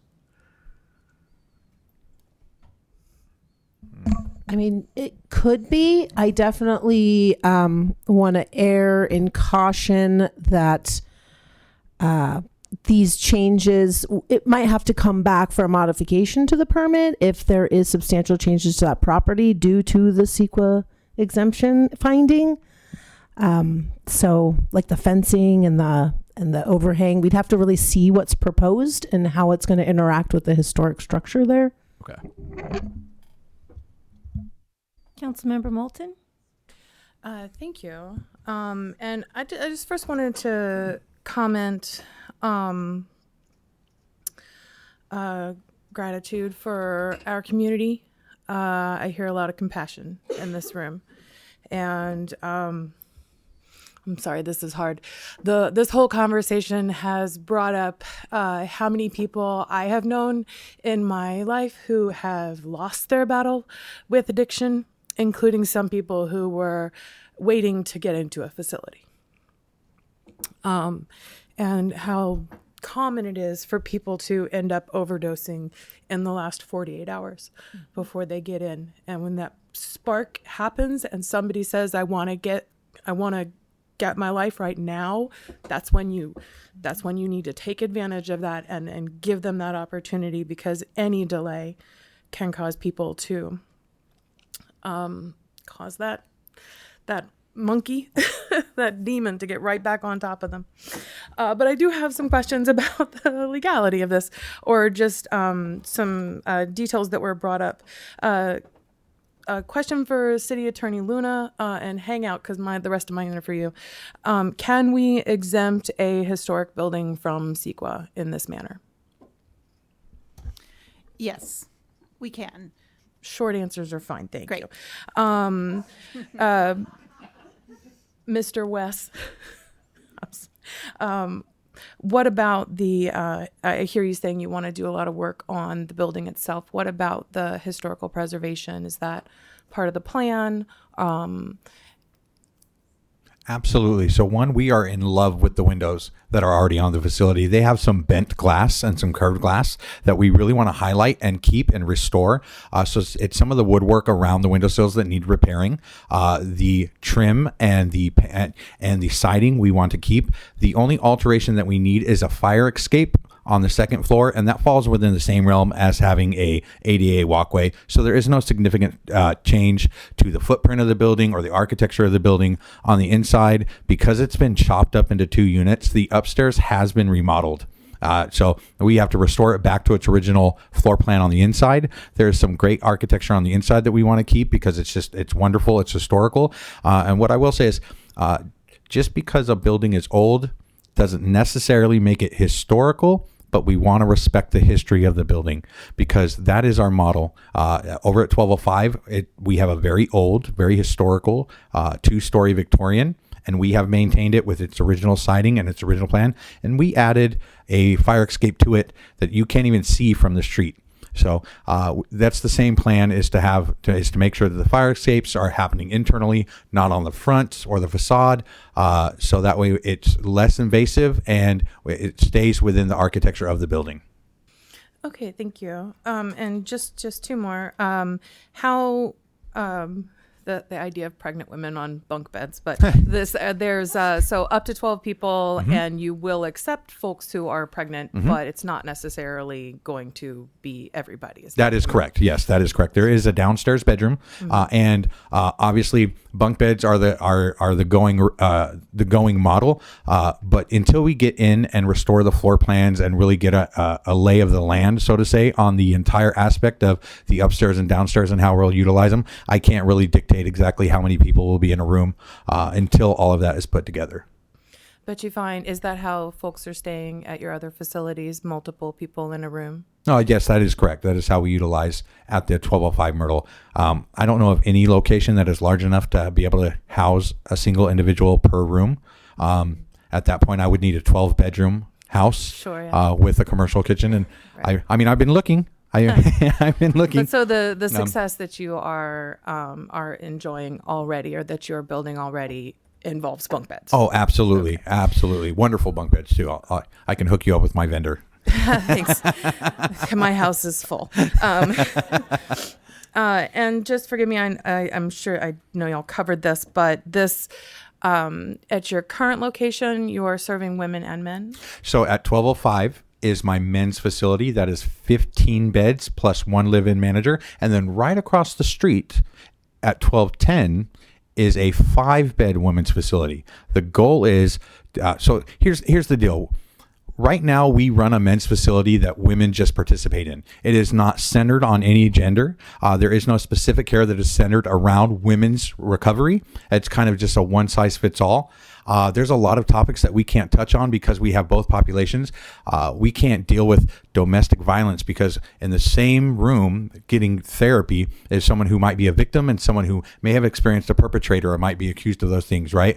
So you can't touch on those elements fully until you split the population up. So by moving the women out of my 1210 building and across town to the 309 and then expanding those beds, being able to help more women, I not only get to increase my female bed count and focus entirely on one gender at that location, I also get to expand my men's beds across the street to those 5 beds. I have to go through the licensing process of switching genders. It's a whole long process, but it would also be increasing our bed count for men by 5 in our community just by this expansion project. So both genders are getting an expansion. It's just this project is solely highlighted for the women and the pregnant women in the community that will benefit from it. And who knows, maybe I'll be applying for a conditional use permit for more than 6 beds at my 1210 and you might see me again. That answers my clarifying question. Thank you. Okay, Councilmember Fernandez, do you have clarifying questions? No, it's just commentary at this point. Okay. So if you'd like, you can go ahead and sit down. Thank you very much. I think it was touched on earlier, and again, something that I hadn't thought of except for a few of the details. I think it'd been referred to as a healthcare district. You have that nexus, it seems, of 2 blocks from everything involving behavioral needs, healthy moms, the potential of that future medical spa there just across the corner. So my question more rhetorically then is, how is this not community-oriented care for the neighborhood? How does this reduce the unique characteristics of Henderson Center? And suffice to say, for anyone to say that they support this type of program or facility, but not in a particular area or zone, is being disingenuous. I'm sorry. Where then, if not in my backyard or if in our neighborhood? The transient nature of the population, the cycling in and out of the facility program, the clientele, doesn't differ any than if it were a bed and breakfast. The city, for me, is its people, its residents, whether diseased or in good health or otherwise. We can't stand and shouldn't cut these people off any more than we would a limb of our own if we were discomforted. And we ought to be diligent and care for one another. Thank you. Councilmember Castellano. For anyone who listened to our last council meeting, I believe I directly said at that meeting, like, we need more facilities and more opportunities and options for people. So it seems fortuitous that this is coming before us. And one of the things I really appreciate is Mr. Harrison's willingness to engage with the community and listen to the community. And I think that bodes really well for the work you're doing and the fact that, addiction is part of a systemic problem, part of a community problem. And so I really appreciate that embeddedness and sense of listening. And to everyone who came tonight, I appreciate the respect and sense of care that you have in being here and in speaking for the community and in listening to one another and being willing to engage with the questions and change your minds or, reflect on your position. So thank you very much for really engaging with community process. It's refreshing and inspiring, and I'm really proud to be part of all of your community and look forward to continuing to work with you to make our community better, to heal, to find ways of healing and addressing these systemic things to the best of our ability together. So thank you for that. I feel very nourished by this conversation. Thank you. Councilmember Contreras-Deloche. Along the same lines as Councilmember Castellano, I first wanted to congratulate those of you who spoke that are in recovery and that are, congratulations. That's an enormous accomplishment, and thank you for having the courage to come and share your success stories with us. I think that's really empowering for everybody, and it's very inspiring, and that's what we want for everybody. So thank you for having that courage. I also wanted to thank Mr. Harrison. I think there were apprehensions and concerns, and clearly you were listening and trying to coordinate, and wow, what a difference it would be if communities coordinated that way all the time. So I really appreciate that. I'm very excited about, this, being able to go forward. I had, given this a lot of thought and had a whole list of things, but it just really isn't even needed because it really was addressed. I do actually have 2 of these in my neighborhood. One person had asked me initially, what would I think if would you want this in your neighborhood? I actually do. The way that we have this C-shaped alleyway, there's 4 houses. And so maybe 30 or 40 feet from my backyard are 2 other homes that are, I believe it's waterfront that's in my neighborhood. So I've been there for 7 years. We had a little bit of concern at first when we first moved in. We were like, oh, is that going to be an issue? It's never been an issue. We do have issues in our neighborhood. I do get to see the police frequently. It's not been for them. So, just to point that out. And that's actually, both of those homes are for men. And we still haven't had any serious issues or anything like that. So, I just, I really appreciate this. I mentioned earlier, we've done foster care. And so I don't want to be too personal, but we've fostered children that have gone through neonatal abstinence syndrome or have neonatal abstinence syndrome, which is what happens when they're born and there's that sudden and rapid withdrawal from drugs. And it's the ensuing trauma and damage that their bodies and brains experience when that suddenly happens, and fetal alcohol syndrome as well. And so, and I think what a difference that might have made for those women and for those children. And so I think this is really good, and I appreciate it. Thank you. Councilmember Bauer? Yeah, thank you, Mayor. And I think a lot's already been said. I don't really feel like the need other than to say I appreciate the civility of this group of fine people. These issues can be, the NIMBY, that's the common word, right? Not in my backyard, for things that we don't understand and yet, Mr. Harrison, all of you that spoke that are in treatment, you made it so easy, the decision, because you're our community and we should support this endeavor. And I talked to a doctor friend of mine today. I'm like, shouldn't this be I'll be honest, shouldn't this be in a medical district or something? And he's like, where? And he's like, where? It's part of the community. You got to do it, and I just found that so matter of fact, from a healthcare professional, but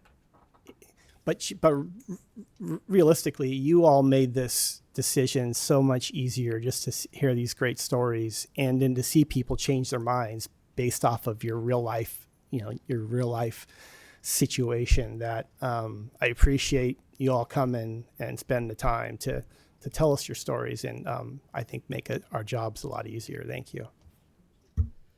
Okay, well, with that, I'm going to call for the vote.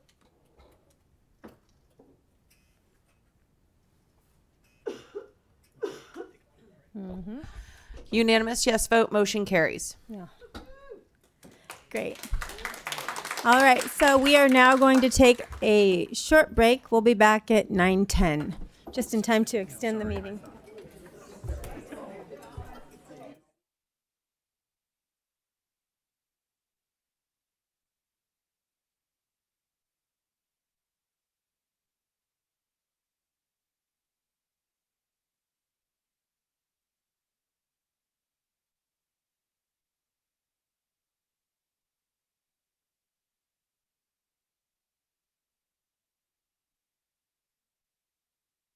Everybody, we're reconvening this city council meeting Tuesday, April 1st, and we're moving on to the consent calendar.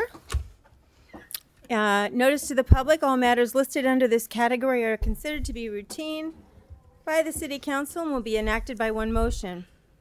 I'll move to approve the consent calendar. Pursuant to City Council Resolution 2011-22, if a member of the public would like an item on the consent calendar pulled and discussed separately, the request should be made of a council member prior to the meeting.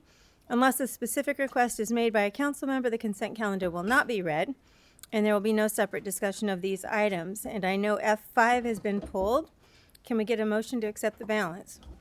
I'll move to approve the remainder of the consent calendar minus F5. Second. First and a second, please vote. 5 yes votes, motion carries. Thank you. And so we'll turn it over to Administrative Technician Ross Mantle. Hello, Council. Thank you very much for the opportunity to talk about this a little bit, and I will go as quickly as possible with the interest of time. This is the Participatory Budgeting 2024 Program Update, and we're going to talk about the recommendations that are before Council. These are all familiar to you. These were part of a memo that was sent a few weeks ago. So the first recommendation is to incorporate an application-based model to allocate the remainder of funds in wards 1, 2, and 4. Those are the wards that are represented by council members Castellano, Moulton, and Bauer. And we want to use a standard form for project submission to streamline the submission and kind of make it a little bit easier and reduce some barriers.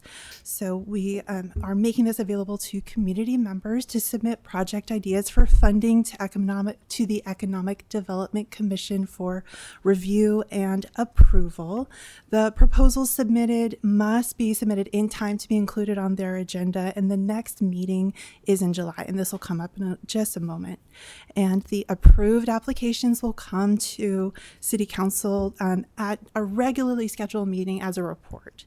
And we're using an application that is very, very similar to the agenda summaries. Those are included in the agenda packet for you. And those applications include all of the requirements that are necessary for projects to be eligible for funding. And quickly, those requirements are that projects are a public good. They're one-time expenditures. They're within city limits. They reflect the vision and values of the city of Eureka. We reference the vision statement on the submission, and they're within an allocated budget. So the second and third recommendations are for projects for wards 3 and 5. Ward 5 project proposal, we're all very excited about this. This is the improvement for Eureka Theater, a circulation fan. The project, as indicated in the submission that is included, it meets the funding requirements, and we recommend approving the $15,000 from Ward 5 to fund that project. The second council, this is also very exciting from the direction of council, teaming up with the youth council with community services. They're bringing the youth council back and kind of thinking of how to really revitalize that, or not revitalize, excuse me, how to bring it up and make it a little bit more interesting to students. And finance staff is very excited to work with them to kind of make it sort of like a mini participatory budgeting within that program there. And we recommend approving $15,000 from Ward 3. And I have a suggested motion, and I am available for questions. So do we have any questions? Councilmember Castellano? Sure, just real quick. For the remaining wards, will you be creating kind of a set of parameters that guide the application process? And do you have ideas around those? It won't be just throw an application at a commission. There will be parameters, and that will be, as we bring this out, that will be clearly communicated. I'm imagining those will be things such as, it must benefit the community. That is all included in that form, and that's included in your budget submission. So every single project that is funded by participatory budgeting must meet all of those requirements that I outlined. And that, again, is public good, one-time expenditure within city limits, aligns with the visions and values, and are within the allocated budget. Done. Councilmember Moulton? Hi. Thank you for that. And for keeping the participatory budgeting process alive, my question is, why is the youth council attributed to Ward 3? That's a very good question. So the Eureka High School is within Ward 3, and because most of the participants of the Youth Council have been students from Eureka High School, we thought that that was the most appropriate there. That makes perfect sense. Thank you. Councilmember Fernandez. I see the suggested motion, but I'm also looking at what you had sent us just over a month ago about the potential for a new program model. So is that something that might come later then? The potential for the new program model, we had discussed that being like a sort of the community grant. That's what this process is. This is that process where you have an idea, you want to get the funding, and you apply for it. But because we want to make sure that we are have that funding available for those wards, it's just for those wards with 1, 2, and 4. And so this is in relation to the fiscal year 24-25 budget. Next fiscal year, when we do strategic visioning, which is happening on May 10th, there can be discussions if there's a desire by council to change how we proceed. We've learned a lot in the last 2 fiscal years of going through this process, so staff can provide all that information and council can decide on whether to keep this way of doing it or change it. Okay. Okay. Then I'll move to approve the update to the 2024 participatory budgeting program process and approve the participatory budget submission from Eureka Theater in Ward 5 and approve the Youth Council as the body to select and approve. Wait, I'm sorry. We haven't called for public comment. Oh, yeah, we could no. absolutely do that, but we haven't called for public comments. We're still having some questions, but when it's time, we'll get right back to you. Any other? Yeah, hold that thought. Any other questions? Okay, is there anyone from the public who's here to comment on this item? Do you see anybody from Zoom? I see no one on Zoom. Councilmember Fernandez, would you be willing to make the motion then? Yeah, should I start from where I left off, or should I just start from the start beginning? over. Yeah. I move to approve the update to the 2024 participatory budget program process and approve the participatory budget submission from Eureka Theater in Ward 5 and approve the Youth Council as a body to select and approve participatory budget applications with the funds allocated to Ward 3. Second. Great, we have a motion and a second. Please vote. 5 yes votes, motion carries. Great, this moves us to legislative action correspondence. Do you have anything?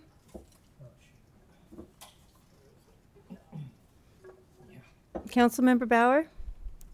Yeah, I recently attended a League of California Cities meeting, and we talked about a lot of bills, some of which aren't quite there, but there's one that's, I think, pretty easy, and it's Assembly Bill 476, and it's to deal with metal theft, which is quite a huge issue, and apparently cities are having manhole covers stolen, street lights, and locally we've had catalytic converter theft and all these things. So it essentially raises the fine on the actual scrap yards, if they accept stolen property, and it makes them go through a process that whoever brings in the metal has to do a couple more steps, like a driver's license and things to identify them, so that if they do bring a manhole cover in, you track them down and deal with them appropriately. So it seems kind of a simple thing that I think we have quite a bit of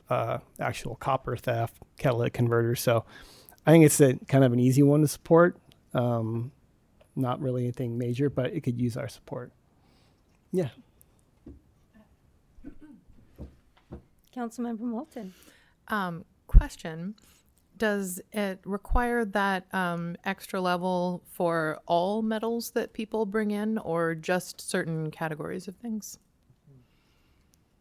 No, it's mainly dealing with, I had the bill pulled up here a second ago, but basically the more valuable things, copper, lithium, catalytic converters have all kinds of palladium, I think. So it's the more valuable products that they're concerned about, but it also includes things that cities are getting stolen, like a manhole cover. It's just iron. Yeah, if but you show up with a manhole cover, that's a little suspicious. Yeah. I'm just concerned about creating a barrier for somebody who makes their living by collecting CRV. No, it's mainly for scrap yards where people are bringing in stuff. Like CRV is not included in that. Thank you. Okay. Anything further? Councilmember Castellano? This is for AB 306. First. Oh, sorry. Okay. Oh, we're still on. Okay. So we need consensus on the metals bill. Okay, so we'll get a letter there. Okay, and then Councilmember Castellano. Thank you. Sorry about that. This is Assembly Bill 306, which would, if passed, would freeze state code updates for residential units for 6 years. So basically it would kind of counter climate-centered improvements that are planned to building code, like electrification and things like that, for 6 years.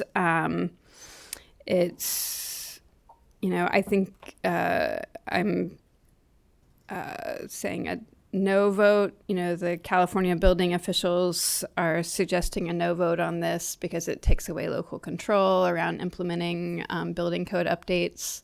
It also would kind of, Humboldt, 350 Humboldt, that organization is one of the groups in opposition to this bill as well. So it would kind of align us with other environmental advocates in our area. Any questions? Councilmember I'd just like to add, there's a whole slew of organizations, mainly environmental, that are against this bill, because what it would do is effectively cut off the building codes for 6 years, but it would actually be 9 years, because I think it's a triennial thing. Every 3 years they come through with a new building code. So you can see the remedies that they're trying to do, like, for fire, people that have suffered fire, Altadena, Palisades, but you could do that through legislation as well, right? You can make that simpler versus a statewide hold on all these codes that are pretty important for, better buildings. So I support that. Okay. Anything further? Or can we get consensus?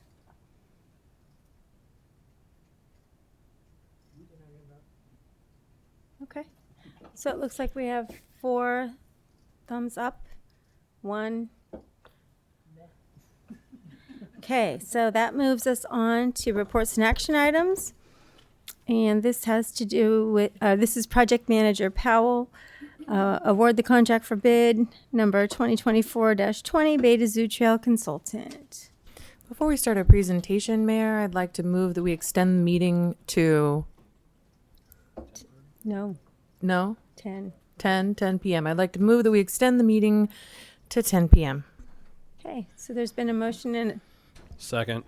a second to extend the meeting till 10. Please vote. 5 yes votes, motion carries. Thank you.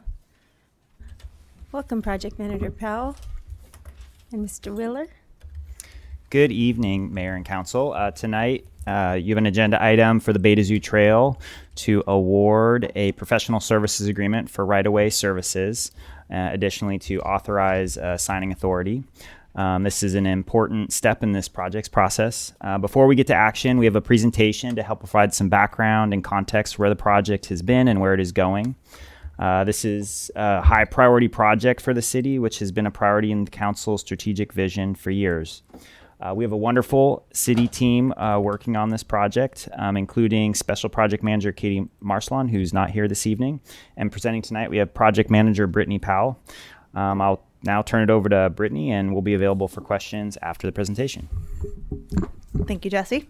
Good evening, Mayor and Council. I'm pleased to be here tonight to finally present on Beta Zoo Trail. We'll be going over a project overview, funding sources and next steps, introduce the right-of-way phase, and review the request for proposals for the professional right-of-way services. A little bit of history. The Beta Zoo Trail has been a concept for about 20 years or more. In 2000, City Council created the Eureka Trail Committee. Also in 2000, the committee discussed a greenbelt trail through the Eureka Gulches that would connect schools and neighborhoods to the waterfront. 2017, Eureka City Schools and the city identified the Beta Zoo Trail as a safe route to school project. 2018, City Council designated the Beta Zoo Trail as a strategic visioning goal and hosted a public informational session. In 2020, City began environmental studies with funding from the California Coastal Conservancy and conducted phone outreach to residents near the trail. 2021, City hosted virtual community meeting and the Planning Commission approved the Beta Zoo environmental analysis document. In 2023, the Beta Zoo Trail project was awarded funding from Caltrans' Active Transportation Program. And pictured here is a map from a 2019 council presentation. Just helps show how long this has been brought to the public. The Beta Zoo Trail project, this is a flyer that we sent out to the public and have been handing out at events recently. The trail will add approximately 2 miles of Class 1 trail and 1 mile of Class 3 bike lanes and sidewalk improvements. The alignment is still currently preliminary, creates important connections and is a safe route to school project, and encourages and promotes multimodal and active transportation. We've split the trail into 3 clear sections here that you can see. The green section north of Myrtle, called the Second Slough, connects with the waterfront trail and consists of elevated paths to preserve natural habitats. Eureka's first roundabout is planned for Myrtle Avenue and McFarland Street to provide a safe crossing for bicyclists, pedestrians, and to calm traffic. The yellow area you see is Second Gulch. You'll find yourself under a canopy of diverse trees with connections to communities and schools. And down at the orange, we call this Sequoia Park Zoo section. Pedestrian and bicycle enhancements, as well as traffic calming elements, will be installed existing roadways. So the last time that we presented to council on the Beta Zoo Trail was just over a year ago, February 6, 2024. So a little recap on the action that was taken at that meeting. Council received a presentation on the Beta Zoo Trail, declared GHD the selected proposer for the Beta Zoo Trail consulting services, authorized a contract with GHD for engineering and planning services not to exceed $1.7 million. Of that, we've been billed around $300,000 at this point. Authorized general fund allocation of $1 million as the city's match to the Active Transportation Program grant award for nearly $9 million. And authorized Public Works Director to negotiate and execute applicable contracts and grant agreement documents. Activity since that meeting a little over a year ago. We've completed the environmental field studies and reports under National Environmental Policy Act, NEPA, which is led by the city, GHD, and Caltrans. We developed a community engagement plan and a story map website. We put out a request for proposals for professional right-of-way services. We'll go into more detail with that soon. We've had multiple meetings with focus groups and have sent out letters to property owners adjacent to the trail and updated the public via press releases and social media. And here's just a snapshot of one of the letters we've sent out to the residents along the trail alignment. Gave clear details of where we are in the status of the project, who to contact me if they have any questions, QR code to our website, and really just inviting the public to contact us with any questions or concerns. A little bit of detail on the outreach and engagement. We've had meetings with the Humboldt Trails Council, several meetings with the Eureka Police Department, including Chief Stevens and the police rangers. We've had numerous meetings with Eureka City Schools, both Zane Middle School staff, principal, as well as their superintendents for Eureka City Schools. We've presented a Safe Routes to School task force, had meetings with County Supervisor Natalie Arroyo, Eureka City Council members. We've tabled at events such as Boo at the Zoo, Friday Night Market, and more. We've had contact with residents and businesses near the trail alignment, other city departments, as well as County of Humboldt and City of Arcata. With so many trails in our county, we've been trying to meet and have a regional approach to how we see similar problems, we have similar concerns, so how we can work together, as well as Humboldt County Association of Governments. And here's just some examples pictured here of some of the outreach that has been social media and in the news. Project funding to date in 2021. We received the California Coastal Conservancy $100,000 funded initial environmental studies. We have the California Active Transportation Program, $8,999,000. The purpose of ATP is to encourage increased use of active modes of transportation, specifically walking, biking, and rolling. The City of Eureka matching funds at $1 million allocated from general fund during the February 2024 council meeting. And that funding there we're using as needed. And just important to note that we're always looking for additional funding sources and grants. We've also received the California State Transportation Improvement Program, $1.5 million, provides state transportation funds for state highway improvements, intercity rail, and regional highway and transit improvements. We received $70,000 from the Humboldt County Association of Governments, specifically from their bicycle and pedestrian 2% set-aside funds. And most recently, we are awarded the Local Highway Safety Improvement Program, $346,800, which is funding specific for pedestrian crossing improvements at Boone and also at the Harris and Dolbear Street intersection. Next steps are the right-of-way phase and plan specification and estimates. The Beta Zoo Trail just completed the project approval and environmental phase. These are all Caltrans terms and what our funding phases are based on. We are entering the right-of-way and plan specifications and estimate phase. These phases are expected to run concurrently and last at least 9 to 12 months. This is what our current schedule is looking like. It's available on our website. A little bit into professional right-of-way services. Caltrans right-of-way phase in general involves acquiring land and easements necessary for transportation projects, encompassing activities like preparing right-of-way plans, utility relocations, appraisals, and payments for real property. The city must follow Caltrans right-of-way manual and retain a professional right-of-way consultant. In November of 2024, the city posted a request for proposals for professional right-of-way services for the Beta Zoo Trail project.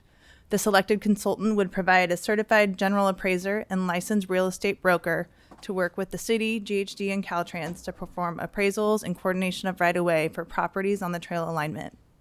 4 proposals were received by the due date on January 7th, 2025. The evaluation committee reviewed and scored proposals. The RFP scoring process assigned points based on qualifications, project approach, experience, schedule, cost, and samples of previous work.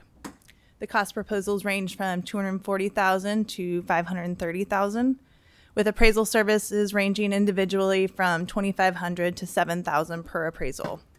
Each consultant firm participated in the interview process and provided a presentation of their experience. Bender Rosenthal Incorporated was the highest scoring consultant and the selected proposer. These next couple slides are from Bender Rosenthal and just give a high-level overview of what the right-of-way process will look like, starting with planning and analysis, which includes getting preliminary title reports. The appraisal process will start with a notice of decision to appraise and property owner contact. We'll go on to independent review from Caltrans, just compensation with city compensation approval and a written offer. Then we'll go into negotiations, possession, and right-of-way certification from Caltrans approval. This is also an example from Bender Rosenthal, a very broad estimate of potential easements that we may be looking to get.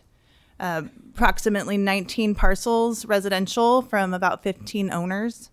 Some are medical related, like from St. Joe's, as well as some roadway easements and easements for restoration and mitigation. We also will need a few temporary access construction easements. And these also, the right-of-way services will also include things like utility relocation, moving fire hydrants if needed, signs, PG&E, utilities, and so forth. Next up, while the city moves into the right-of-way and design phases, communication engagement with the community will continue to be a priority. Property owners with anticipated easements will be contacted by the city and Bender Rosenthal. The right-of-way process will be explained in detail. We're also working with Councilmember Scott Bauer to plan and schedule a public informational meeting here in the near future. And construction currently is estimated to begin late 2026. So today's recommendation is to receive the Beta Zoo Trail project status report from city staff, declare Bender Rosenthal the selected proposer for request for proposal bid 2024-20 for professional right-of-way services, authorize contract with Bender Rosenthal for professional right-of-way services in the amount of $285,000, and authorize Director of Engineering to negotiate and execute applicable contracts. And my contact information is here for anybody who wants to talk. They can call, they can email, they can text, however they want, and a QR code to visit our website with a lot more information. I'd be happy to take any questions. Do we have any questions? Okay. Seeing none, we'll open this item up for public comment. Is there anyone from the public who is here to speak on this item? Do you see anybody on Zoom? I see no one on Zoom. Great. So seeing no one, we'll bring it back to council for a motion and a second. Councilmember Bauer? I have to just thank staff for all your hard work on this. And this is a really complicated project. And I mean, the amount of funding that we're receiving is pretty impressive. So I look forward to meeting with the community, especially those affected by the project, hopefully end of April, early May. And I think this would be a really great benefit for our community. And I hope, I know there's some people out there that have some concerns, and we'll discuss them and we'll try and figure out a path forward, because it'll be something I look forward to seeing kids going to school on a nice paved trail versus sneaking through the marsh, the marshy areas on both sides of Zane. So with that, I'll make a motion to receive the Beta Zoo Trail project status report from city staff and declare Bender Rosenthal the selected proposer for request for proposal bid number 2024-20 for professional right-of-way services, and authorize contract with Bender Rosenthal, Inc. for proposal right-of-way services in the amount of $285,000 funded with project grants, and authorize Director of Engineering to negotiate and execute applicable contract documents. Second. So we have a motion and a second. Please vote. 5 yes votes, motion carries. Thank you. Thanks for that very thorough report. Thank you. Okay, so now we will move on to endorsing the Fossil Fuel Non-Proliferation Treaty Initiative with Director Allen. Welcome. Good morning, good evening, Madam Mayor and Good Council. evening. I wanted to introduce Beth Herman and Deborah Dukes, who are members of our Energy Committee, who will be providing their recommendation. Welcome, you guys, ladies. Hello. Do you want to? Yeah. You want to start that? Okay, that's perfect right there. So this will be a brief presentation. Thank you for having us. So we are proposing that the city endorse the fossil fuel non-proliferation treaty. It's a mouthful. And already 132 cities and subnational governments across 6 continents have endorsed it. You can see on the map there, folks that have endorsed it. And I think we would be the first in Northern California, though. I did a little deep dive on that map. And would you mind? Yeah.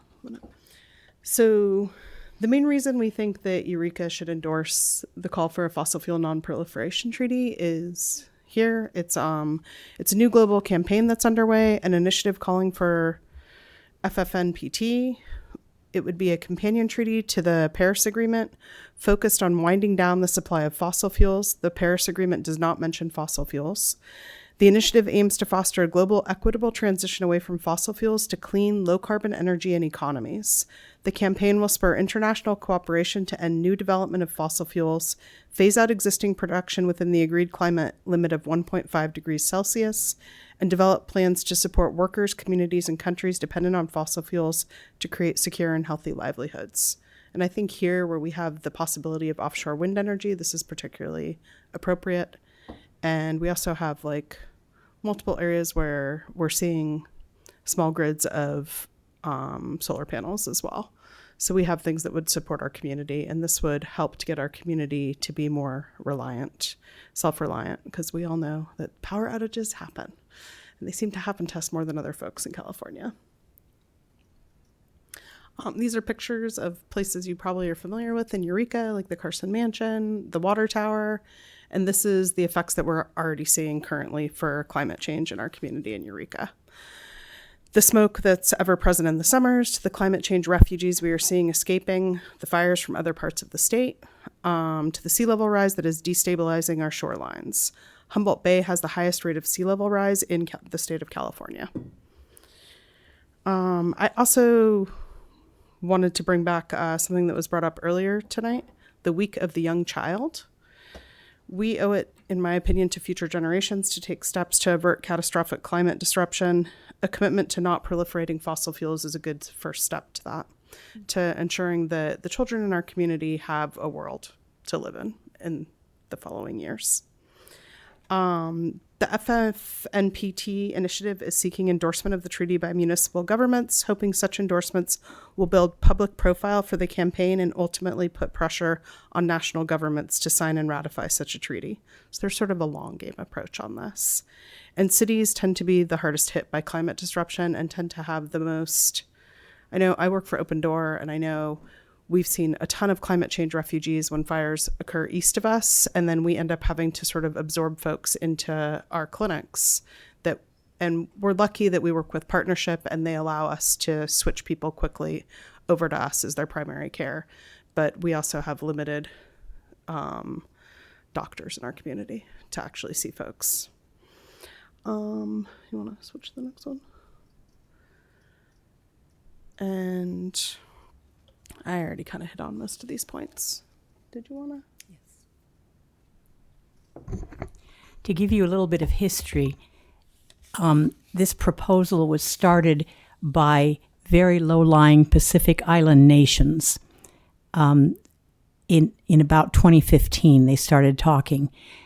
And the idea was to get other people, other nations, other fossil fuel burning entities on board to create a treaty. There's currently not a treaty. This is just calling for a treaty to be written. One of the reasons that they're reaching out to cities, other than what Beth was just talking about, that cities are on the front line, is they're hoping that cities can put pressure on their state and national government. Well, states already, the state of California has already signed up for this treaty.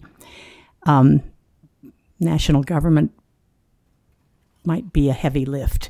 But one of the things that they're hoping for is that by signing on to write a treaty, to create a treaty, which does not exist now, cities can advocate for climate, this is from their website, can advocate for climate action on a global scale, but not excuse passing other motions on climate change within their own jurisdiction. Let me repeat that. Not excuse passing other motions on climate change within their own jurisdiction. So signing on to this is a reminder that we have work to do here too. And in particular, addressing the supply and demand of fossil fuels And in addition to endorsing the fossil fuel treaty, cities that join the initiative are provided with a toolkit with a range of actions that can be taken. I would be delighted to download that list and send it to all of you. One of the things that we're particularly concerned about here is the very lengthy or long-planned climate action plan, which may actually come to fruition sometime.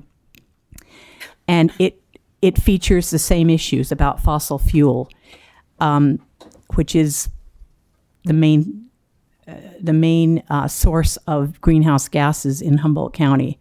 So I would encourage you to sign on to approve the formation of a fossil fuel non-proliferation treaty. Costs no money.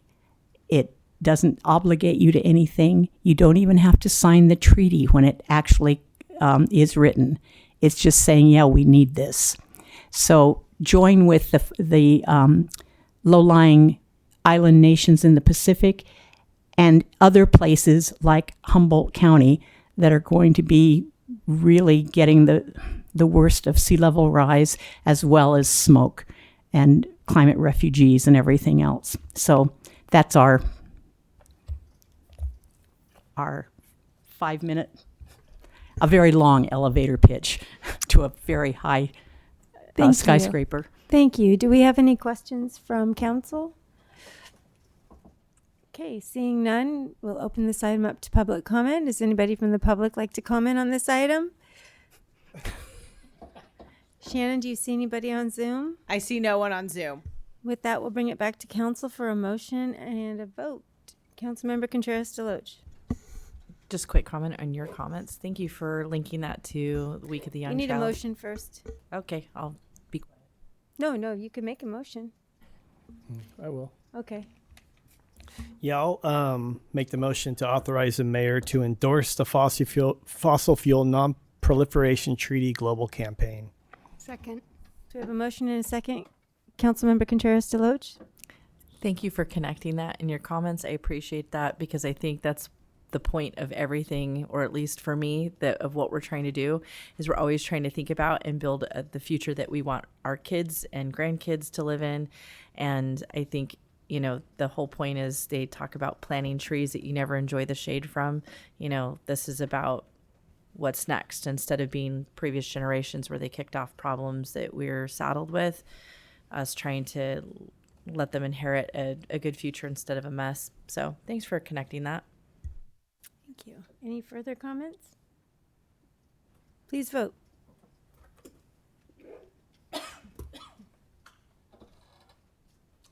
Five yes votes, motion carries.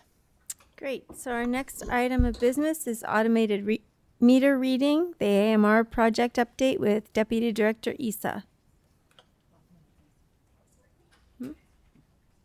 12 minutes.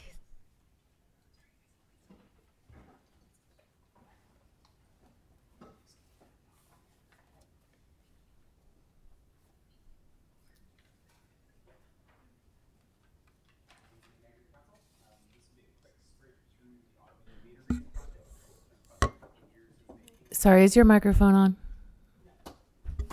It is now. This will be a quick sprint through the automated meter reading program. And the project is a couple years old now, so we might have a couple of counselors that maybe weren't around for the beginning of the project.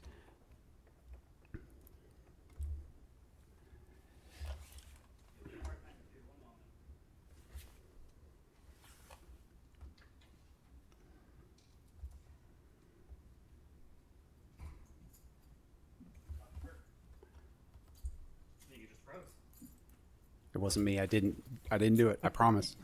I was going to sprint through the whole thing. Oh yeah, she's just fine.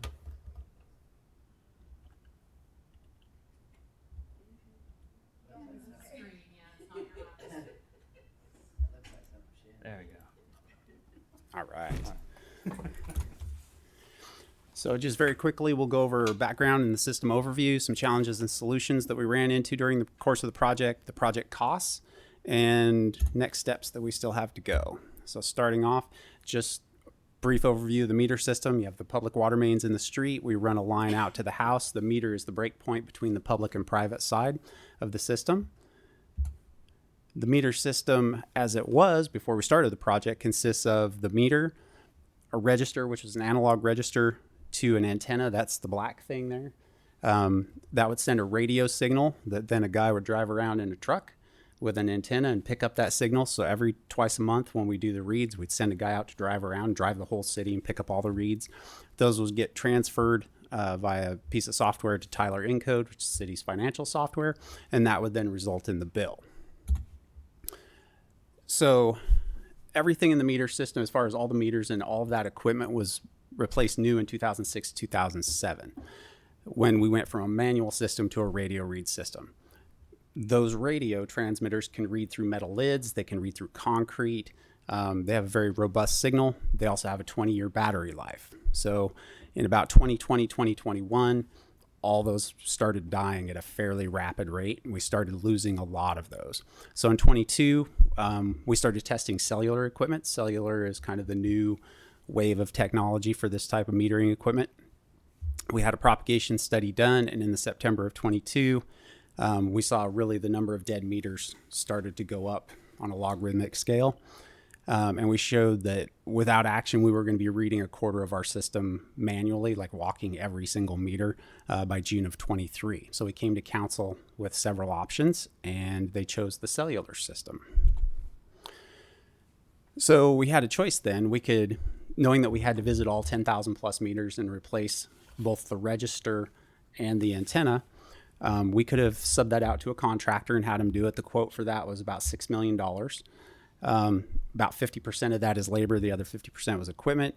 That did not include replacing any boxes or really any lids that were kind of specialty. The city has a lot of weird meter lids and meter boxes out there. We have a lot of mishmash stuff.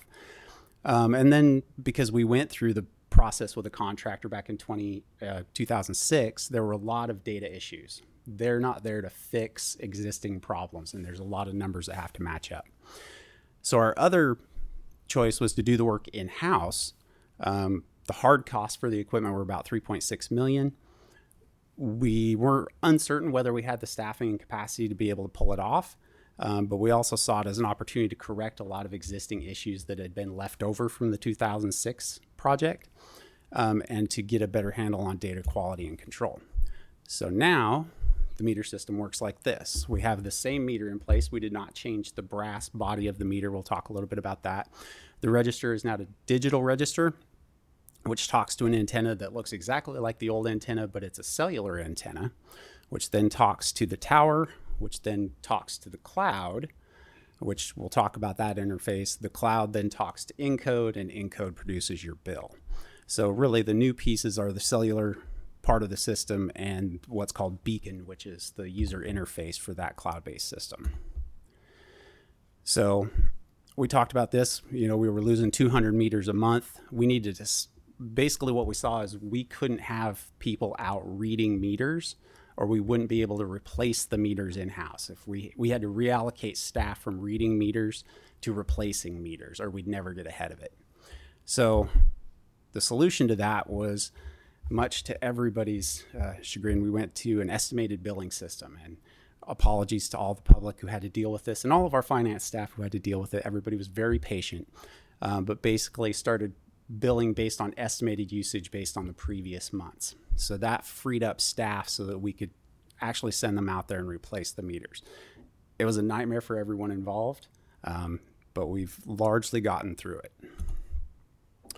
Another challenge we ran into was all those metal meter lids. Cellular antennas do not shoot through metal buildings or metal lids or metal cars or anything else. They won't shoot through a concrete lid full of rebar.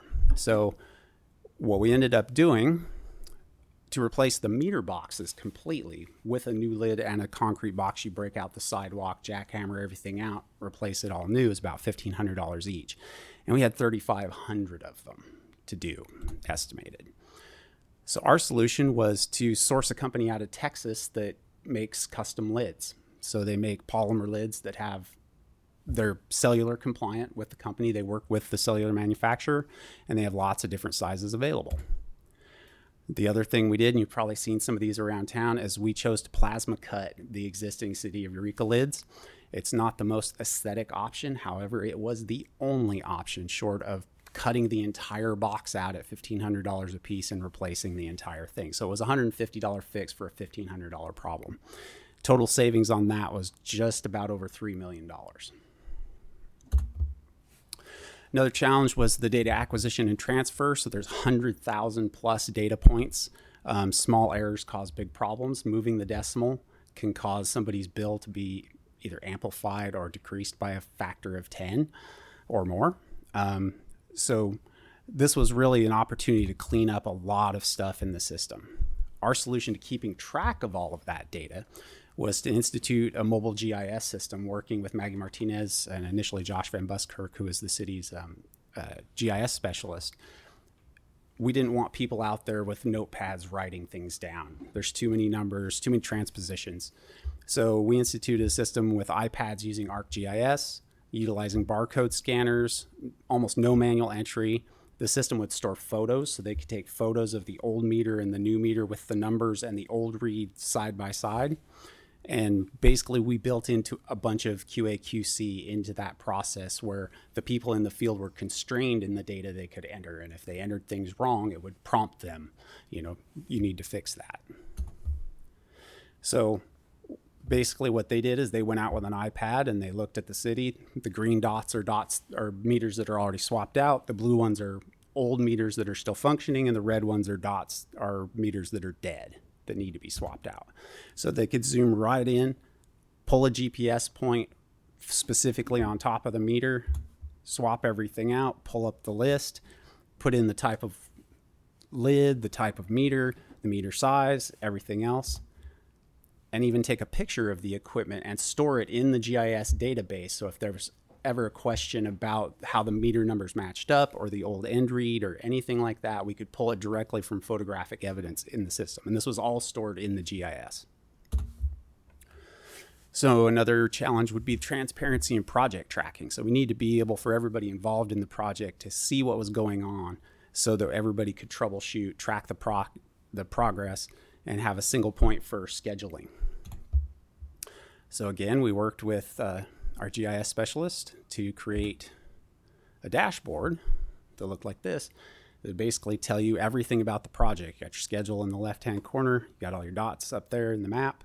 You got how many we did, a graph of how many we replaced over what period of time. And you can see we're actually better than this right now. This says 95. We're at almost 99% completion at this point. We've winnowed it down to just the leftover stuff that's really difficult to deal with. But this was very helpful for everybody involved. So another challenge we ran into was compound meters. This gets into the technicalities of metering, but basically it's a single meter to a large commercial customer, but it has two registers on it. It has a high flow side and a low flow side. Compound meters don't exist in our billing system. So they're entered as two separate meters with two services on the same address. Causes all kinds of confusion, all kinds of misbilling and misreads. So. Sorry, Madam Mayor. I see. We have 2 more minutes. Would you like to extend the meeting? 10:15. I move that we extend the meeting to 10:15. Just do it till 10. Oh, that's what I said originally, 10:30. Well, look at you were right. Congratulations. I'll second. Motion and a second, please vote. 5 yes votes, motion carries. So this was kind of a bonus of the project, was to get rid of these. This wasn't part of the metering project. We could have just replaced the registers on top and new cellular transmitters and been done with it. We chose to get these meters out of the system. With some of the savings that we got by not utilizing a contractor, we actually replaced them with ultrasonic meters, which are more accurate. It's a single meter and got rid of a whole bunch of problems. As a bonus, another bonus, they have pressure sensors in them. So now we can see pressures everywhere we have a large meter like that in the system. We can see what the water pressure is doing in real time. So when somebody hits a hydrant, the pressure drops and we get backflows, you can see it. If the fire department spins a hydrant down too fast and causes water hammer and it echoes up through the system and breaks something, you can see it.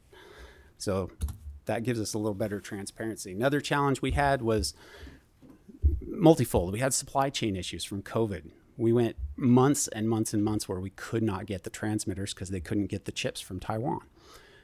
We ran into e-waste and battery recycling that we didn't think about ahead of time. At $2.60 a piece, it was about $30,000 total to recycle the batteries. In-code tech support, just the initial startup process and having to deal with the in-code tech support folks was not great. We had a server crash, lost a whole bunch of data that we're just now finding those meters. They're just surfacing now almost a year later. All the utility billing issues, and we had to put all of our routine maintenance on hold. So all of our valve turning programs and other things got placed on hold while we were doing this work. But we pulled it off. So initially, the projected costs of the project were in excess of $7 million. That was including contract labor, et cetera. Actual cost to date, and that includes replacing all of the compound meters, is about 3.5 million. We'll be in at about 3.5 million. There's still some uncertainties around how many of the meter boxes we are going to have to break out, but the guys have been doing those kind of on a daily basis, and they're cracking through them pretty quick, a lot quicker than I thought they would. So we're about $3.5 million in savings over what it would have cost to have a contractor do this work, and we did it in a pretty good clip, I thought. As another bonus, fun animation. We were I'll say spontaneously, but the state required us to comply with what they call their lead and copper rule. So as part of the lead and copper rule, every municipality water purveyor had to go out and survey all of the line materials. And that included not only the city side, but the customer side. So we had to survey material that we don't own, control, or have any say in. Luckily, because we were out there randomly going to all of these addresses anyway, so they were all geographically randomized and distributed, and they were randomized by build age of the house, which is one of the metrics that the state wanted you to do because lead service lines are more prominent in older houses. We were able to just add this to our GIS inventory and just do it as a matter of course as we were changing the equipment with zero extra effort and zero extra time. We came in fully in compliance with state law and actually had about twice or three times as many data points as we needed, and are still gathering that information even though we're out from under that. We're in full compliance. So that no additional cost, no additional effort, and totally met that. A lot of cities are having a lot of problems. They're spending a lot of money surveying that stuff. So now we get into the benefits of the AMR system. So with the cloud-based system, you're looking at the data basically in real time. You can see consumption data in 15-minute intervals. This allows customers to see their water usage. They can see their leaks. They can set up leak alerts on their own to get emails. Enhanced customer service. We can talk to people on the phone and walk through their water usage with them.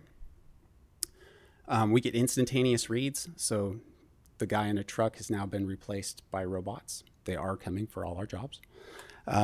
Lower staff costs, no equipment or vehicle costs to have a truck out driving around, so we get to reduce by one vehicle. The equipment talks directly to the system, so you can troubleshoot a lot of things just sitting at your desk. We can look at backflow data. So the city's backflow program gets a lot of pushback from people who are like, we don't ever have backflows. Why do we need to worry? We actually have a lot of backflows, hundreds of them, where water flows from the private side of the meter backward through the meter into our system and is then distributed outward. Like, they're small, but they do happen. So it's a real thing. And we got pressure sensors to boot. So this is what the Ion Water portal looks like from our side. Customers can set up a login and log into this same system, and they can see all of this same data from their side. So they can see their accounts. So you can see water usage by the hour, by the day, by the minute. And you can do things like this. Like if I saw somebody who had this profile and they called in because their bill was too high, I would say with probably 99% confidence you have a bad toilet flapper. Because you have constant usage across the board at the wee hours of the morning, and then it spontaneously disappears, which a plumbing leak never does. So if you see a leak like that, it's probably a toilet flapper. And we can help people, get a hold of their usage that way. So the next steps is we are working through the meter box replacements. We may actually have to use a contractor for some of that. It may just be more expeditious. Still time consuming and expensive. We're working through the process of rolling out the Ion Water customer portal through the city's website, through direct information on the billing, things like this, the city newsletter. We have some additional billing and data QC to do, and then we need to include the rate update in fiscal year 28 to cover the cellular fees. So the meter bodies are still an issue. So we pulled a sample of the meter bodies and sent them to Colorado and had them tested to ensure that they were within the tolerances of the industry standards for accuracy. We don't want to lose revenue by meters slowing down over time, which they tend to do. We will have to replace the meter bodies eventually. We're going to plan to do it over time in small batches as opposed to doing it all at once when it will all come due all at once. But for right now, we're confident that we're not losing significant revenue because of meters slowing down. So I want to just have special thanks to the water crew. Like, they really took ownership of this project, and Mario and his crew really they busted this stuff out way faster than I thought we were going to be able to. And they've been just spectacular. So kudos to them. And that's all I have. Do we have any questions for Director Issa? Councilmember Castellano? Firstly, thank you. Amazing. I love that there's even more bonuses. I was just curious, the $3.5 million in savings, that was already allocated in the CIP. Will it be reallocated, or how, like, what will that look like in terms of how it affects our budgeting process? In the CIP. I think what Councilmember Castellano was asking is, when we did our rate review, was the rate review based off of a $7 million project or a $3.5 million project? It was actually based off of $6 million. So when we did the rate update, that estimated project cost was $6 million. So that's why we're not fretting about the fact that we did not include the cost of the cellular fees in the rate study, because there's a monthly cellular fee per meter, which is it's about $1. So it's about $10,000 a month, $120,000 a year for the cellular system. So that's covered in that. And then any money that we bring in excess of that is available for CIP usage for other water projects. We definitely have main replacements and valve cluster replacements and everything else there's plenty of stuff on the CIP list. Councilmember Fernandez? And that kind of goes into my question, because I think I saw on one of the slides that it said fiscal year 28, we'd be looking at probably another rate survey or some sort of increase because of the cellular fees? Not necessarily an increase. Okay. That's when the next 5-year rate study would be conducted, because they go in 5-year intervals. Okay. So it wouldn't necessarily result in an increase. Thank you. Anything further? Okay, so we will take public comment on this item. Is there anyone from the public who would like to speak on this item? Do you see anybody on Zoom? I see no one on Zoom. We'll close the public comment. And this is a report, so there's no further action. Moving on to future agenda. Go ahead. I waited. I just wanted to say thank you. That is some amazing staff creativity. And so I just, I'm so impressed, and you just kept listing more and more of the benefits. I just really appreciate that. I appreciate that everybody was so innovative and creative and at problem solving and coming up with a way to save the citizens a lot of money. And it's too bad we can't give little tiny bonuses when staff save us huge sums of money. That'd be so cool. But thanks tons for that. I really appreciate it, and great presentation. Thank you, and thank you for waiting. Okay, moving on to future agenda items. Are there any? Councilmember Fernandez. Yeah, sorry, City Manager, I know we spoke earlier, but I remained unclear on whether or not we would request staff evaluations now, or if that's something that's coming for the future. We'll get it on closed session. Okay, thank you. Okay.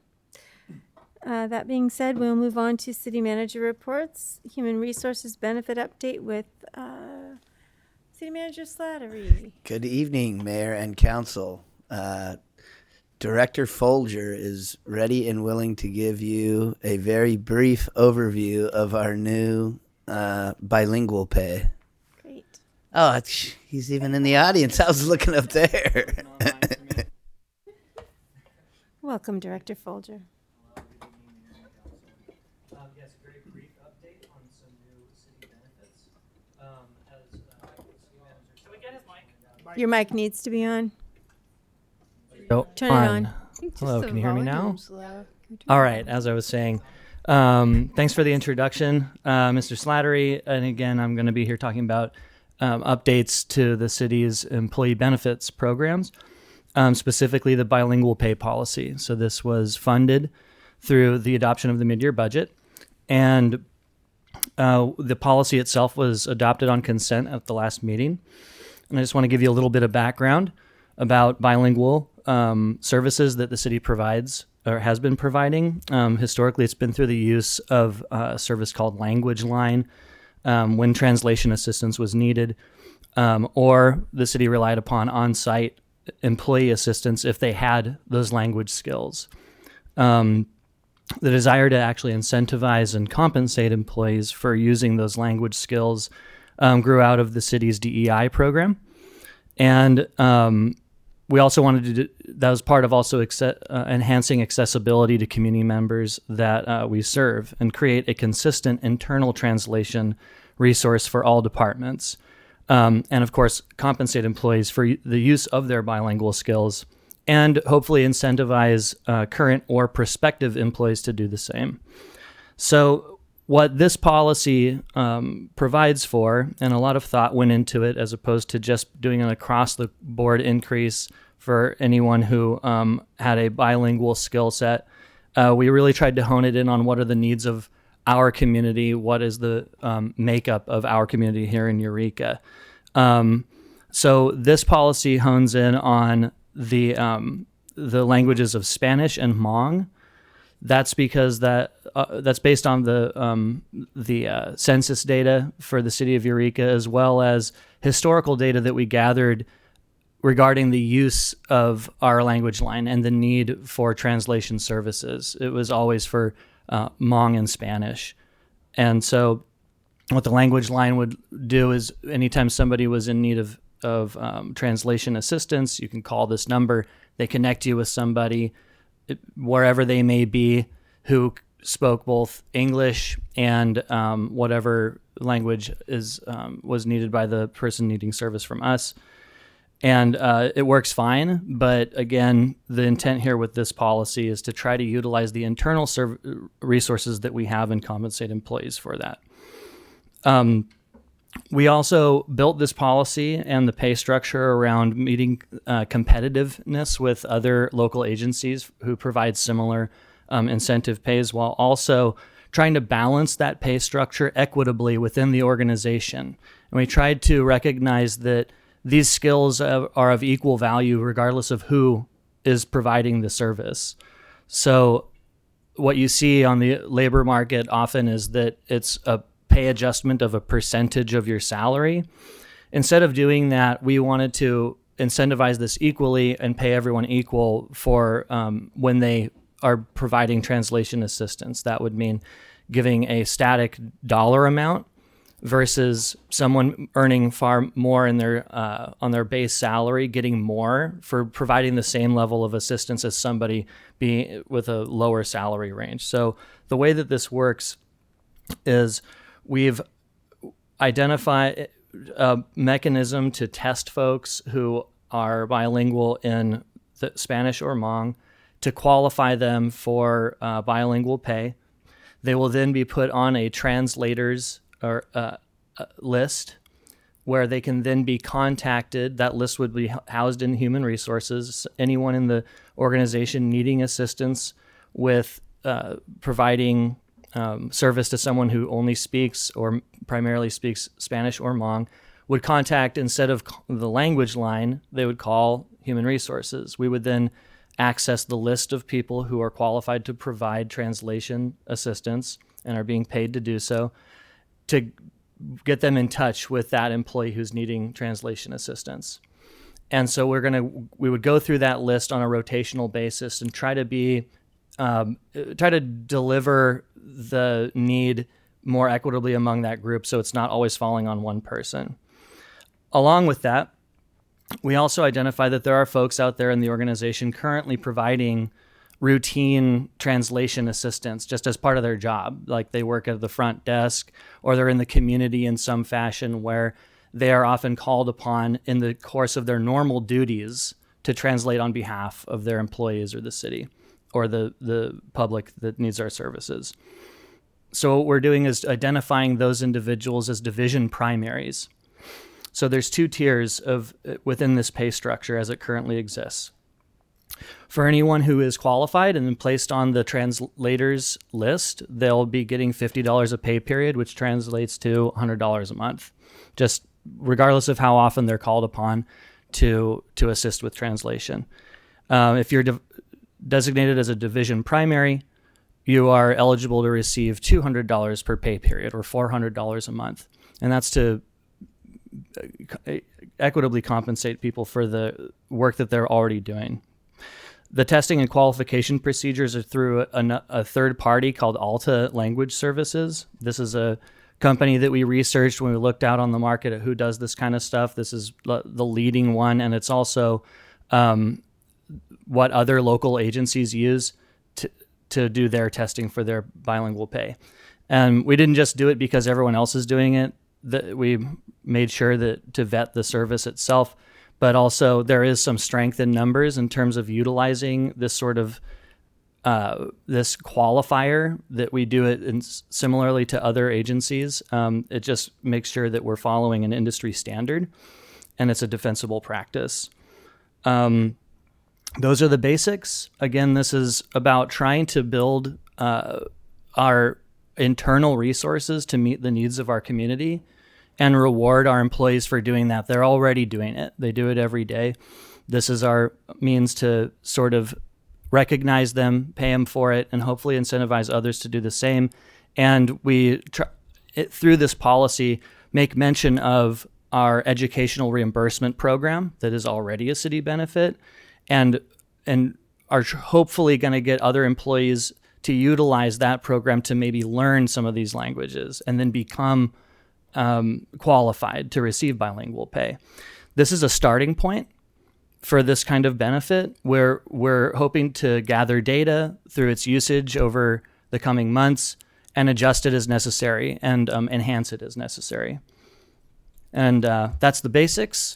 I'm here to take any questions if you have any. Are there any questions for Director Folger? Thank you for doing that. Thank you. Much appreciation.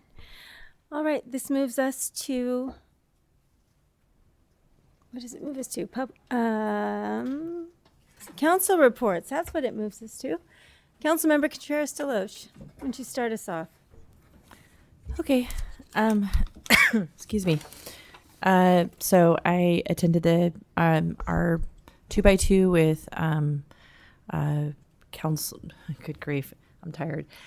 Councilmember Bauer and then also of course our city manager and Connie Beck and then Rex and Natalie. Sorry, I can't remember anything. And then also I attended online Dishkama, the Wiats housing, their progress update and what's going on with that. And I was so excited about that. We had our first emergency shelter ad hoc meeting with our chief of police and city manager Slattery. I caught part of the Dockside Market meeting today, and they've got their first bylaws out. And then I've been helping organize the Offshore Wind get-together that is this coming weekend. And that's most of it. Great. Councilmember Bauer. Yeah, thank you. I also attended the county 2x2 with, what's your name again? Sorry, I'm tired too. And I had some travel I attended the League of California Cities Environmental Quality Meet, which was a lively discussion. And the one highlight, I think, is the fact that governor is already borrowing money to cover some losses from federal revenue for Medicaid. So we're looking at like a $6 billion deficit right off the bat. So just a heads up that we're going to be seeing some some problems at the state, which hopefully doesn't trickle down to us, which is what the League of California Cities does, right? Try and protect our revenue. So, and there'll be a lot of bills that we'll be bringing before for support and opposition in the coming weeks. Thanks. Thank you. Councilmember Fernandez. Thank you. I was unable to attend the League of Cities this last week due to an illness. Much like Councilmember Contreras-Deloche, met with the Emergency Shelter Ad Hoc Committee, discussed the history, the previous attempts, and then, of course, we have a meeting later this month with staff and other community groups. Councilmember Moulton met with Eureka City Schools in our 2x2, learned about the strife that they're going through and the difficulties they may be faced with as the current presidential administration seeks to dismantle the Department of Education. And then later this week, we'll be attending a convening with regional elected officials to discuss offshore wind energy. Councilmember Moulton. Okay, thank you. I have no travel to report, but before I get into what I have done, I just wanted to lodge my dismay that we shortened public comment from 2 minutes or from 3 minutes down to 2 minutes without any discussion, especially because it said 3 minutes in the agenda. People very carefully prepare precisely the exact amount of time that they have in order to make the points that they want to make. And if we have to stay here until 1 a.m. every week, that is our job. The public has a right to come and talk to us, and they have a right to have the amount of time that they expect to have. I was very disappointed to hear that at the beginning of this meeting. I attended since the last time I gave a report, it's been a while, attended the Humboldt Bay Fire Awards dinner. I was impressed that Humboldt Bay Fire, they do this as internally. They vote to elevate certain members of their staff for different reasons. And the thing that stuck out to me about all the folks that they were elevating is that they seem to really value teachers and mentors and folks that are able to help them continue to develop their professional skills in public safety. I couldn't get into the Dishkamu meeting because you had to pre-register on Zoom, and I couldn't do that. And when I tried to get in, it said that it was locked up and I couldn't get in. Unfortunately, I hope no one else in the community tried to get in and couldn't. I did get a recap of it afterwards, and I'm pleased to see all the support for that and the very cool design. I attended Mornings with Main Street. Good to see so many business folks out there collaborating, talking, and just kind of building affinity among the folks running businesses in Old Town. I attended the Eureka City Schools 2x2 along with Councilmember Fernandez. Attended a Humboldt Bay Fire board meeting where we did the budget review, and boy, aren't budgets fun. And in trouble everywhere. I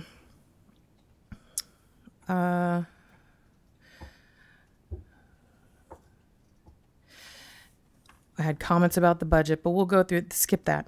That's all I have to report. Thank you. Thank you. Councilmember Castellano. Okay, let's see.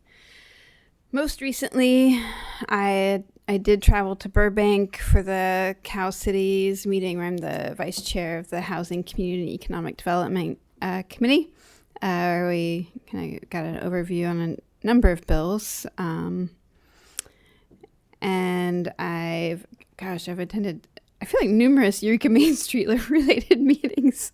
I'm the co-chair of the Economic Development Subcommittee, so meetings related to that, and planning meetings and Mornings of Main Street meetings. But there's a lot of care happening, and and a lot of movement right now around shop local campaigns, partnering with the Chamber and Humboldt Made and various groups. So, and I know the city's been involved with that too. So looking forward to seeing some materials come out.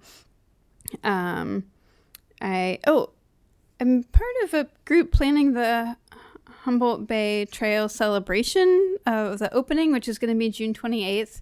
So mark calendars. It'll be fun. I can't wait to bike that trail.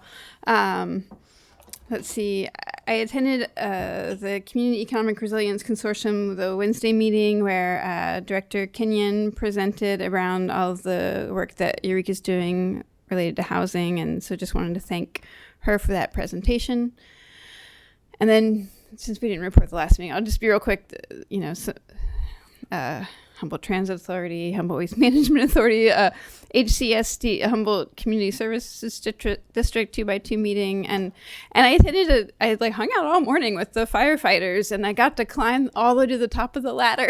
It was really fun. So I did that, and that was maybe like a meeting highlight. You could see the ocean. It was very cool. Okay, that's what I've done. That's wonderful. What was the location? Where were you at? We were just parked at the station there, at station number 1. Awesome. Good times. Yeah. All right. Well, thank you, everybody, for being here and staying. And with that, this meeting is adjourned.